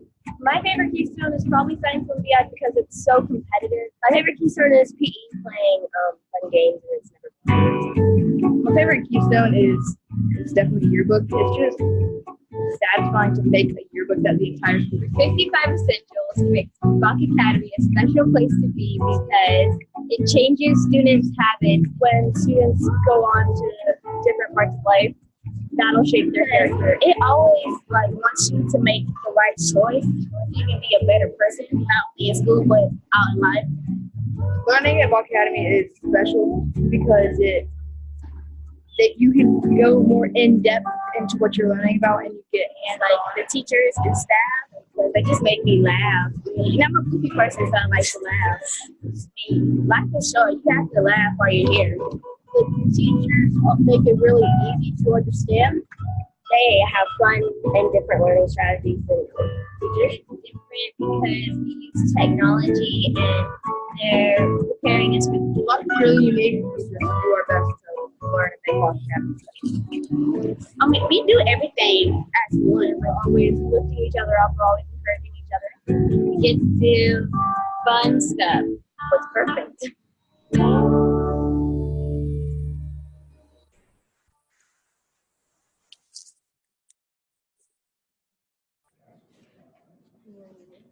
Hey, this is David Lockett, checking in on Can you hear us, the David? Science Center. Yes. So you're a candidate for the board. Give us your pitch. Give us your 30-second election pitch. Okay. Hey, my name is David Lockett. I'm a STEM teacher at Bach Academy in Lake Wales, Florida. If you notice, if you look around me, we have some very cool robots here. Very cool projects. I'm actually in Philadelphia at the Excite Center, which is an intersection of design and entrepreneurship. The Excite Center is an expressive and creative interactive technology center. The reason why I'm here, we are attending the Reimagine Learning Conference with Apple. Our school, one of our schools in Lake Wales, Florida, is an Apple school. All of our teachers have access to MacBooks, iPods, iPads, and we use them with immersive technology. That technology provides for a variety of different activities for our students and a variety of different offerings throughout our system. We're an independent charter school system, and we have over 5,000 students in our system. Just a few of the activities that we're working on. I'm going to switch my camera so you guys can see that here across. These are just a few of what we're working on. I'm sure we've all seen some Arduino boards before. Here at Bach Academy, we educate Renaissance thinkers for the digital age. We think about a global perspective for our students. We're a community-based charter school system with a local governing board and trustees. Our curriculum is designed to expose students to a variety of academic careers. If you noticed in our video that was played, that was from our video production students. Those students have the chance to work on various activities that promote learning and try to give our students a bigger idea of everything that's happening in the world around them. So why do you think this association, this independent charter group, is important, David? This charter group, this independent association, is important because you are promoting community. You are promoting, reimagining. You're promoting a culture of learning. You want to educate all of our students. You want to give them that global, that digital perspective. So, it's a variety. It's about the culture. It's about bringing everything together to educate, to intersect new technologies in 21st century learning. Thank you very much. You got my vote. Thank you very much, David. Yes, thank you. All right, so now we're going to move on to Maine, aren't we? Yeah, Maine. Beautiful Maine. The students There at we Maine are. Academy of Natural Sciences. How's everyone doing? We're doing good. We're doing good. All right. Will you tell us a little bit about yourselves? I'm Colby Emery. I'm a junior here at Maine's Academy of Natural Sciences. This is my third year at this school. I'm Roger Lightbody. This is my second year at the school, and I'm only a junior. I'm Maya Howard. This is my third year here, and I'm a senior. And tell us a little bit about the school, the Academy of Natural Sciences. What does that mean? It means we're more of, we like to go outdoors more, like do stuff in nature. We have 3 greenhouses on campus. We have an aquaponic system in one of them, and in another one we have like a raised beds, greenhouse or garden. And then the third one we're putting some bees in there. And how big is your school? It's like moderate size, not too big, not too small. So pretty much similar to a normal school. We have around 200 students now. It's the most we've had ever. If you weren't going there, where would you be in high school? I'd probably still be homeschooled at this point because the school district I went before had problems, which made me switch to homeschooling, which then made me switch to here. Yeah, that's the same for me. My mother and my siblings, the school we go to in our district, we never got along with that district, and they never got along with us, and we just looked for a different option. And how about for you, young lady? The previous school I was in was the Skowhegan Area High School, and it was kind of confusing and left me down the cracks. So I honestly don't know if it's not here. Do you have some sense of what you'd like to do after high school? Well, I have a few ideas. Probably be an artist or an animator, and this isn't the most likely, but I'm interested in being an entomologist. I would like to be in the movie business. I like making things look my way, and I think that my way is pretty good. So I think I'd be able to make a pretty good movie every once in a while. For me, it's different ideas. I've done a lot of different stuff at the school. We're going to see how they pan out. If they pan out well, then I'll do some. I'll go into a career in esports in a different point in it. But if not, I'll be doing computer science. So it sounds like homeschooling is a big thing in the community in which you live, or no? So it sounds like your charter school is providing an alternative, maybe to homeschooling for a lot of the students there. Is that true, or am I off? I feel like it's more or less just in this group. Yeah, we have 2 homeschoolers, but I'm not sure how many others there are in this school. But Gotcha.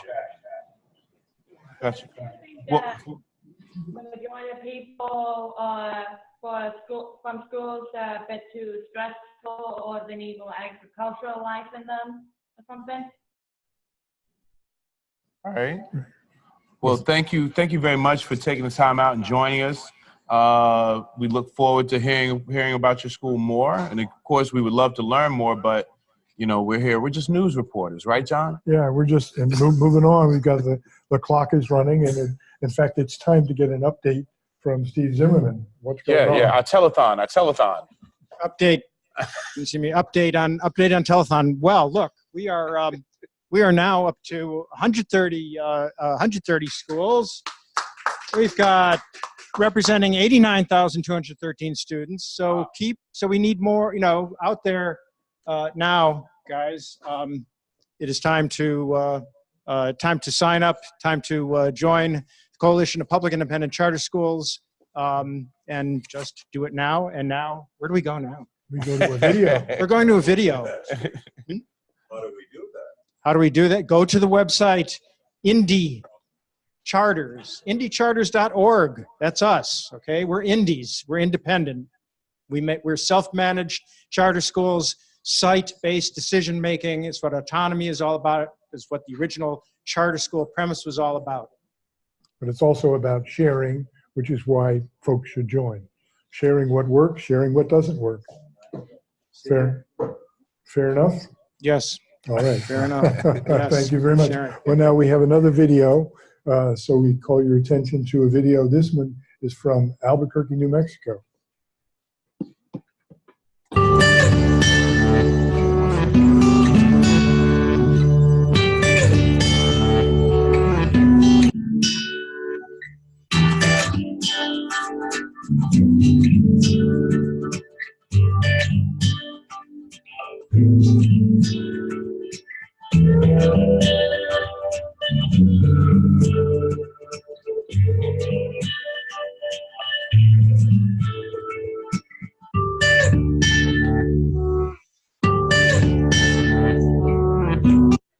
Guys. All right, you have 1 minute transition, and then you need to be in your new group.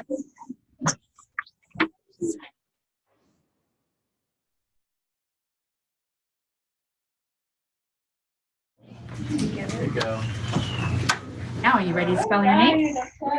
Ready? A, P, P, P, good.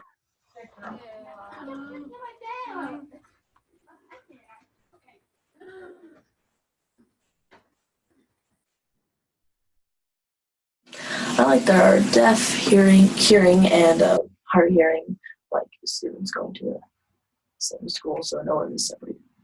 I like that, like, it's kind of, the classes are kind of small, so the teachers can, like, teach each student what they need to know, like, they'll answer all the questions.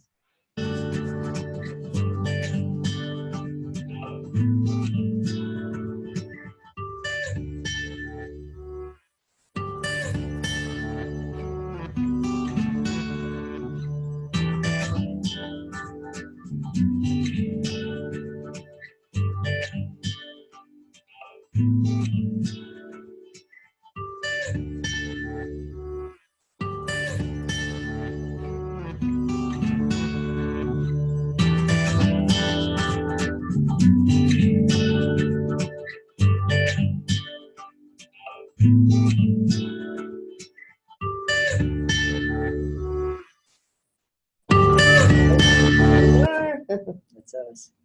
I'm here. Hello. Hi there. We have, I believe, we have representatives from 4 different charter schools. Is that correct? I only see 2 people. Well, it's only 2 now. Yeah, we had 4 and we ran out of time. 2 of them ran out of time, so we're the remaining 2. We're going to have to boost the sound a little bit somehow. Can you hear us? Yes. Very well. Okay, sorry.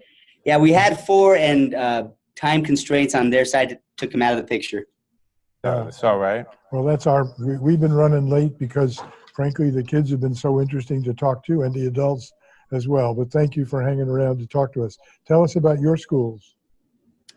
Well, so I'm the director of the Albuquerque Sign Language Academy. It's the video you just saw. So we're a school that, one of a kind, we think, where we have hearing kids and deaf kids and kids who need American Sign Language all in the same space. In a dual language program that leverages American Sign Language with English so that all kids are integrated. That's Everybody is bilingual? I'm sorry?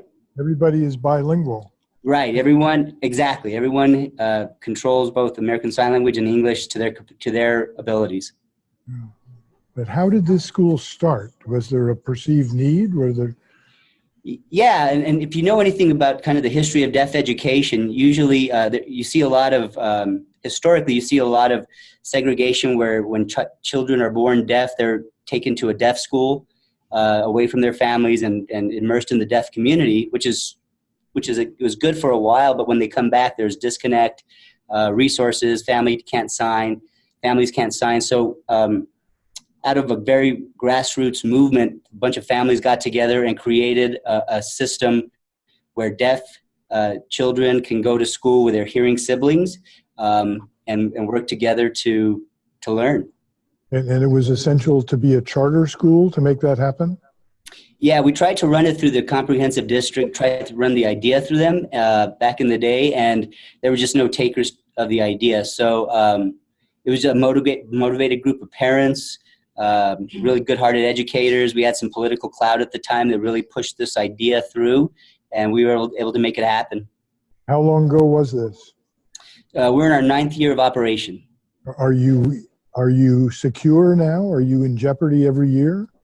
No, we're in a good place right now. In New Mexico, we have to go through charter renewal every 5 years. So every 5th year, it does get a little bit nerve-wracking.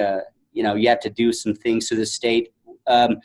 We think we're in good standing, but depending on the political climate where you land, it could be a bit precarious, I think. Can we hear about the other charter school? Absolutely. Hi, I'm Charlotte. I'm the executive director over at South Valley Preparatory School.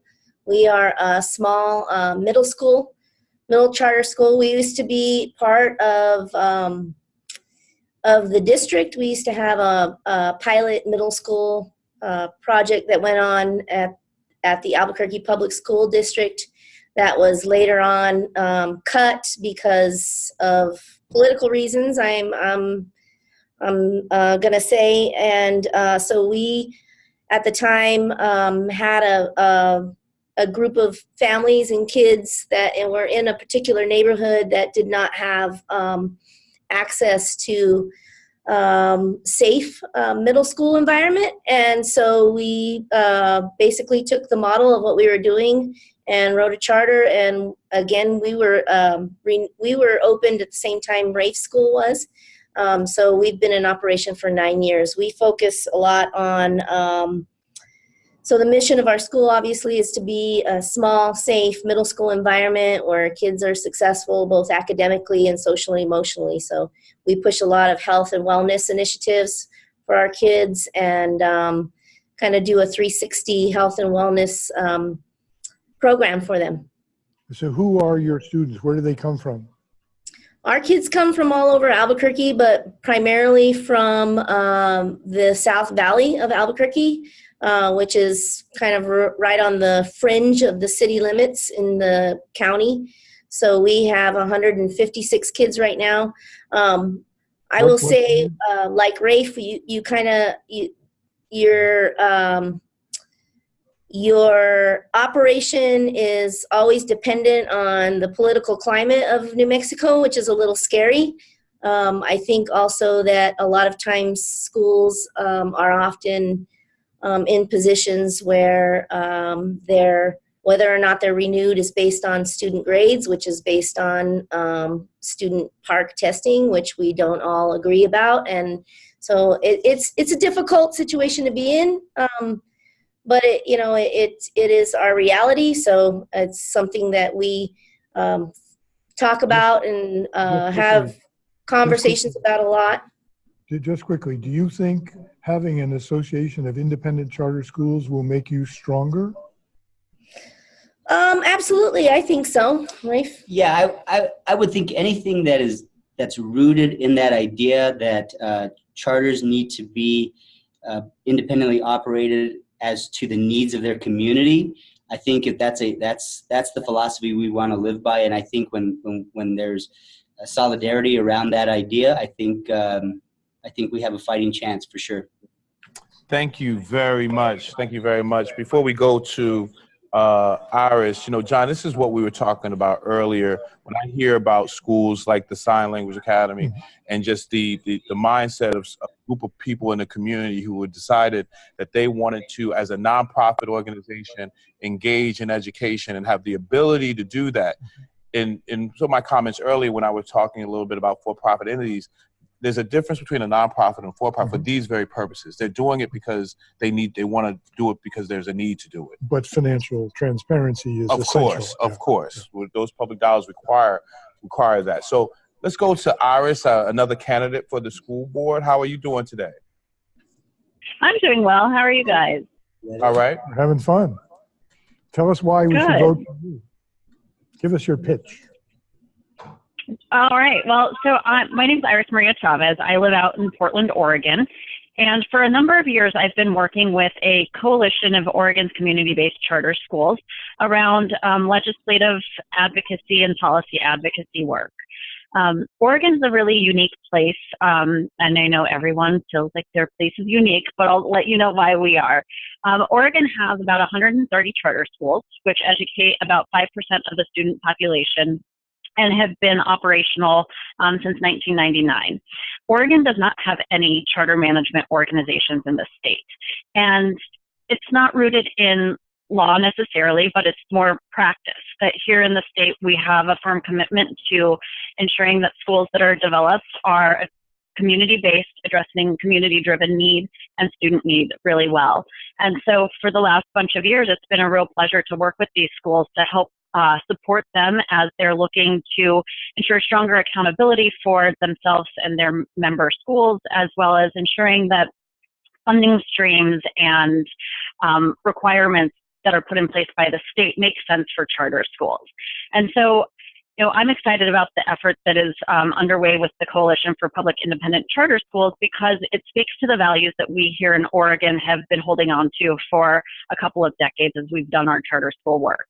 And so I would love to be able to bring that perspective to the organization and kind of share from those experiences, as well as learning from others for things that we can do here in Oregon to make the movement stronger and change public perception in places where it does need to be changed still. Thank you very much. Got my vote. Got my vote too. Well, thank you. For a commercial, I never really felt like I would ever do that, say that in my life. I'm a public TV guy. Right, you never say that. I never said that. Your situation is unique. Our nonprofit status allows us to adapt to your needs.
Oh. Hi, welcome. Yeah, not County. How are you doing, Community Roots Academy?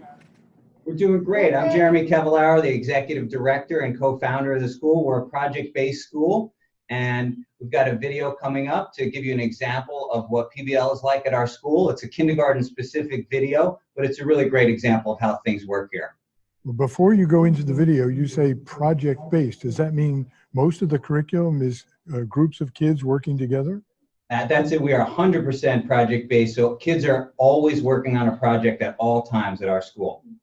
Well, now, I'm a big fan of project-based learning, but you know, there are projects and then there are projects. And I found as a reporter that the best projects are the ones where the teachers are also learning. Would you comment on that?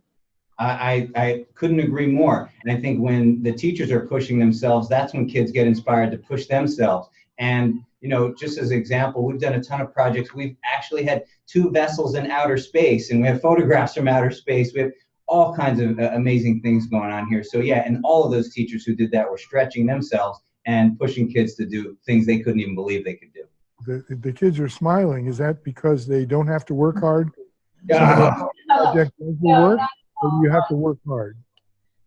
You know, a lot of hard work, right? Yeah. Yeah. Just you get to choose what you work on. It's really fun. Yeah, it is really fun. All right. Well, we're gonna see that work right now on video. Thank you very much. I think we're ready. There we go. Baby, can you try to keep it up? We're not hearing it now, but everyone else, I'm assuming, is hearing it because it was coming through ours.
And they see this tangible difference that they make at the end. Wow. And I think that's really special.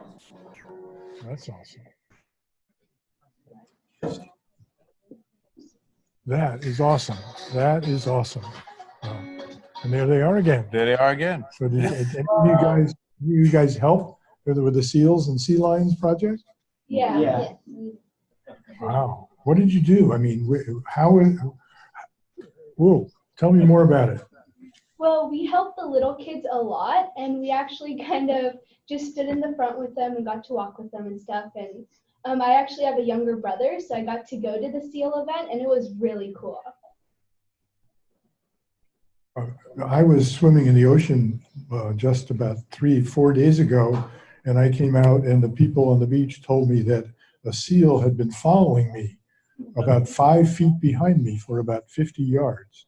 I'm not sure whether I should have been scared, how scared I should have been, but I was. Maybe it was one of the ones you rescued. Could be. Well, Okay. thank you very much. We really do appreciate the work that you're doing. We are going to go live to. Well, I think the kids have some messages they want to share. Oh, okay. Back to Steve. Oh, you're a guest now? Back to a guest. We have a mystery guest. He looks a lot like Steve Zimmerman, but he, in fact, is Steve Zimmerman. Yeah. Here it is. Thank you. Yes, we do some last minute, shuffling of the deck here and things, but that's how it is. Hope this thing came off. This is the first time we've tried to do it. Got to thank everyone. I really want to thank the sponsors, especially from Hertz Furniture. We couldn't do this without without them. And part of it is, look, we represent independent charter schools, and you've all had a taste now of just some of the breadth of things that are going on across the United States in these, independent, community-based, self-managed charter schools that can really do innovative things. And we don't slam the rest of public education. Is great. We're part of it. We're a living, breathing. We are the improvising. Debbie talks a lot. Debbie Meyer talks a lot about democracy and education and the need for it now more than ever. In our schools and in our country. What we've seen in these schools is living, breathing example of democracy in action. This positive. You were smiling. You look like you We'll have a example of democracy in education, and even the way that we try to run things, the way we being inclusive to the point of driving ourselves nuts. This is what it takes sometimes to do things. We now need to have a vote on the board. Also want you to know the board candidates. I don't know, Edward, if you can even put on that picture of the board that folks are going to vote for. It'll run at the end of the show. You'll see them. But there's a slate of candidates that are as diverse as as this great nation, and it's diverse in every single way. It's diverse geographically, and there's our folks. You got Chris Norwood right here from Florida, Heather Vunkon, and from a rural charter school in North Carolina, David Lockett from Bach Academy in Lake Wales, Florida. You saw the amazing things that his kids are doing in STEM.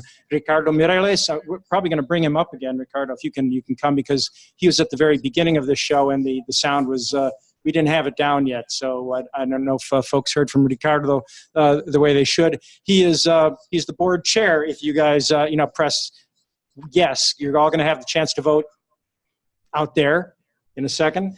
Diane Jacobson from Skyview School in Prescott, Arizona. Richard Lee from Academy of the City Charter School in Woodside, New York, right here in Queens. Iris Maria Chavez from her organization out in Oregon that's also trying to organize independent charter schools. Just wanted to reiterate that your vote is a vote for democracy and education. Your membership, which we need joining us, helps us spread that message. So right now out there, you're going to have the poll. It's the first time we've done this too. How do we do this? I don't know. Edward, are you going to put on the poll? There's a poll voting to approve this board. It's actually part of our bylaws. The membership has to approve the board. That's how we are. That's how we're governed. This is your organization, okay? It's not mine. It doesn't belong. It belongs to all of us. It'll only work if everyone takes part in it. That's how democracy works, right? Vote now, and we'll have a tab, later. I don't really know how this works. This part works either, but we will have a result. Hopefully, we have a board, and I think I'm an outsider. I'm an outsider, not a charter school person, a reporter. But I have to say, I'm just so impressed by all the people I've met in this independent charter school world. You're all committed to lighting candles. There are a lot of folks out there who curse the darkness, who divide us. But what I've been so impressed by is by this energy saying the whole is greater than the sum of the parts. We can not only do good things for some kids, but the kids in our school, but we can share what is working. We can share what doesn't work, and we can make things where we can help improve traditional public schools. I just am very, very impressed. So let's bring Ricardo back. He's the acting board chair after this vote. Hopefully he is a board chair. Ricardo is the executive director and founder of Academia Avance charter school in Los Angeles. We saw his kids at the beginning. There was a sound problem, and we didn't get to talk with. He's my boss. Yeah. Well, John, I really want to emphasize two words there, and they're in the name of our organization, which is coalition and collaborating and independence. Right? And this is an organization about bringing voice to the independent charter schools, of which the majority of all the schools in the country are independent. But it's not to the exclusion of the other schools. We need to stand together. We need to stand up for the charter movement in general, right? Whether they be CMO organization, network schools, or independent schools, and also for all public schools, for the traditional schools, for the neighborhood schools, which is a term that was used earlier. These are all different types of organizations, have different types of solutions. It's not any one solution, it's all of the solutions. And it has been shown over and over again, a study that came out of Stanford in Chicago, for example, that all of the schools have improved. And it's all those solutions working together. Right? Where I'm at in Los Angeles, I will stay. Public schools have improved. And it's the traditional schools and the charter schools, the network schools and the independent schools. But this is an organization where it gives the independent schools a chance to stand up, stand together, and put our voice out there.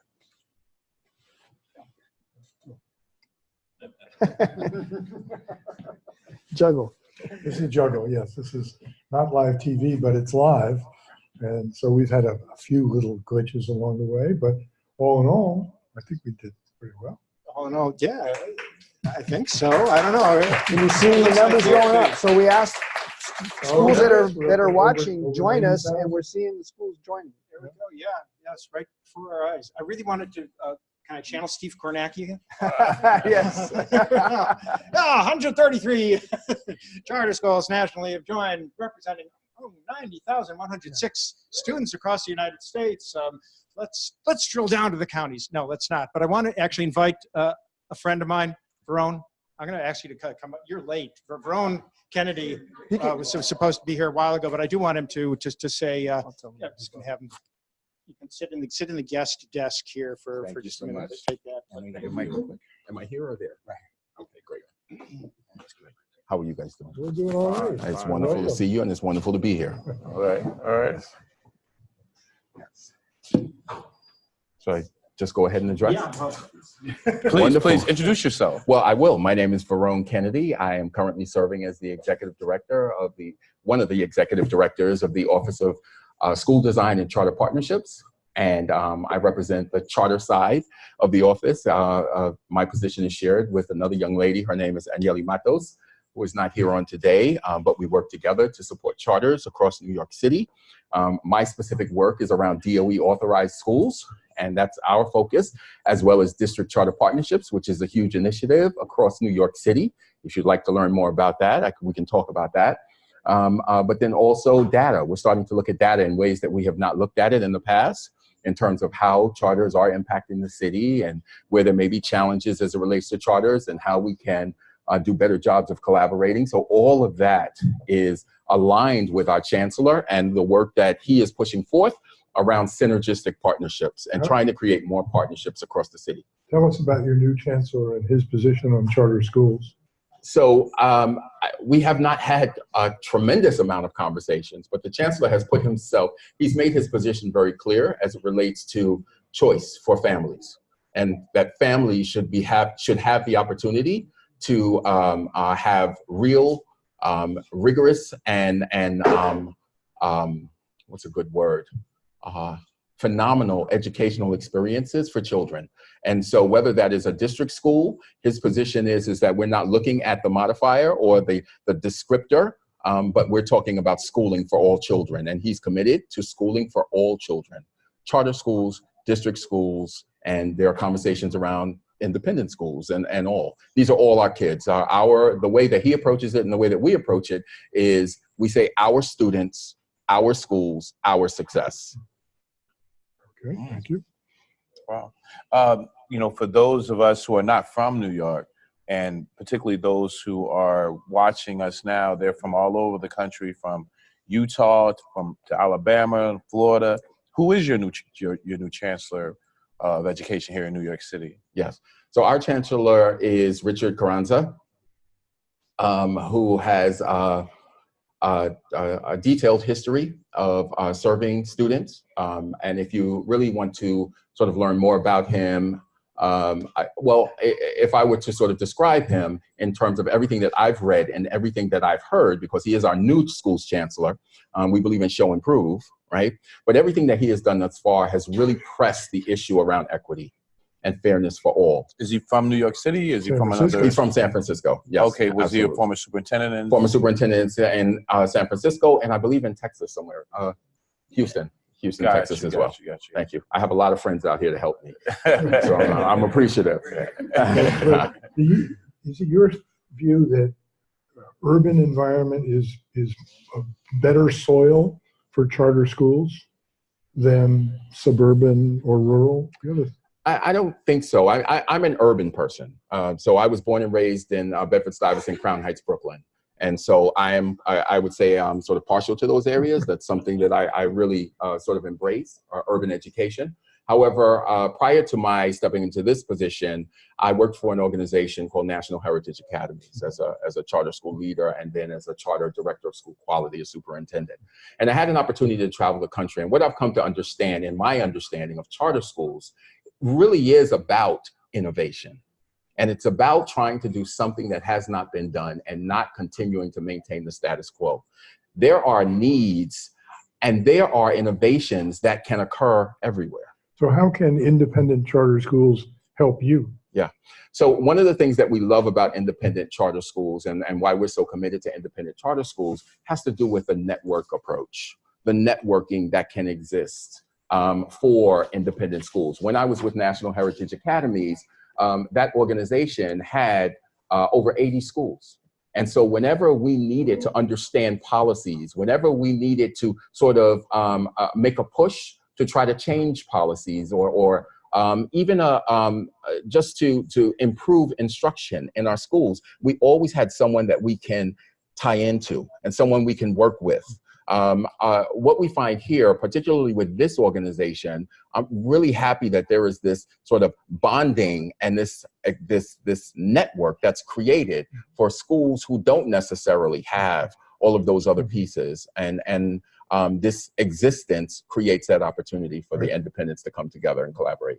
And I'm glad you're supportive of it. Thank you very much, Senator, for being here. Thank you for having me. Now, do you have a final word? How would you like us to wrap up this show? Chris, wrap it up in 30 seconds, and then we've got a PowerPoint to show. Okay, so Chris. Well, I mean, did I just say this has been a hoot?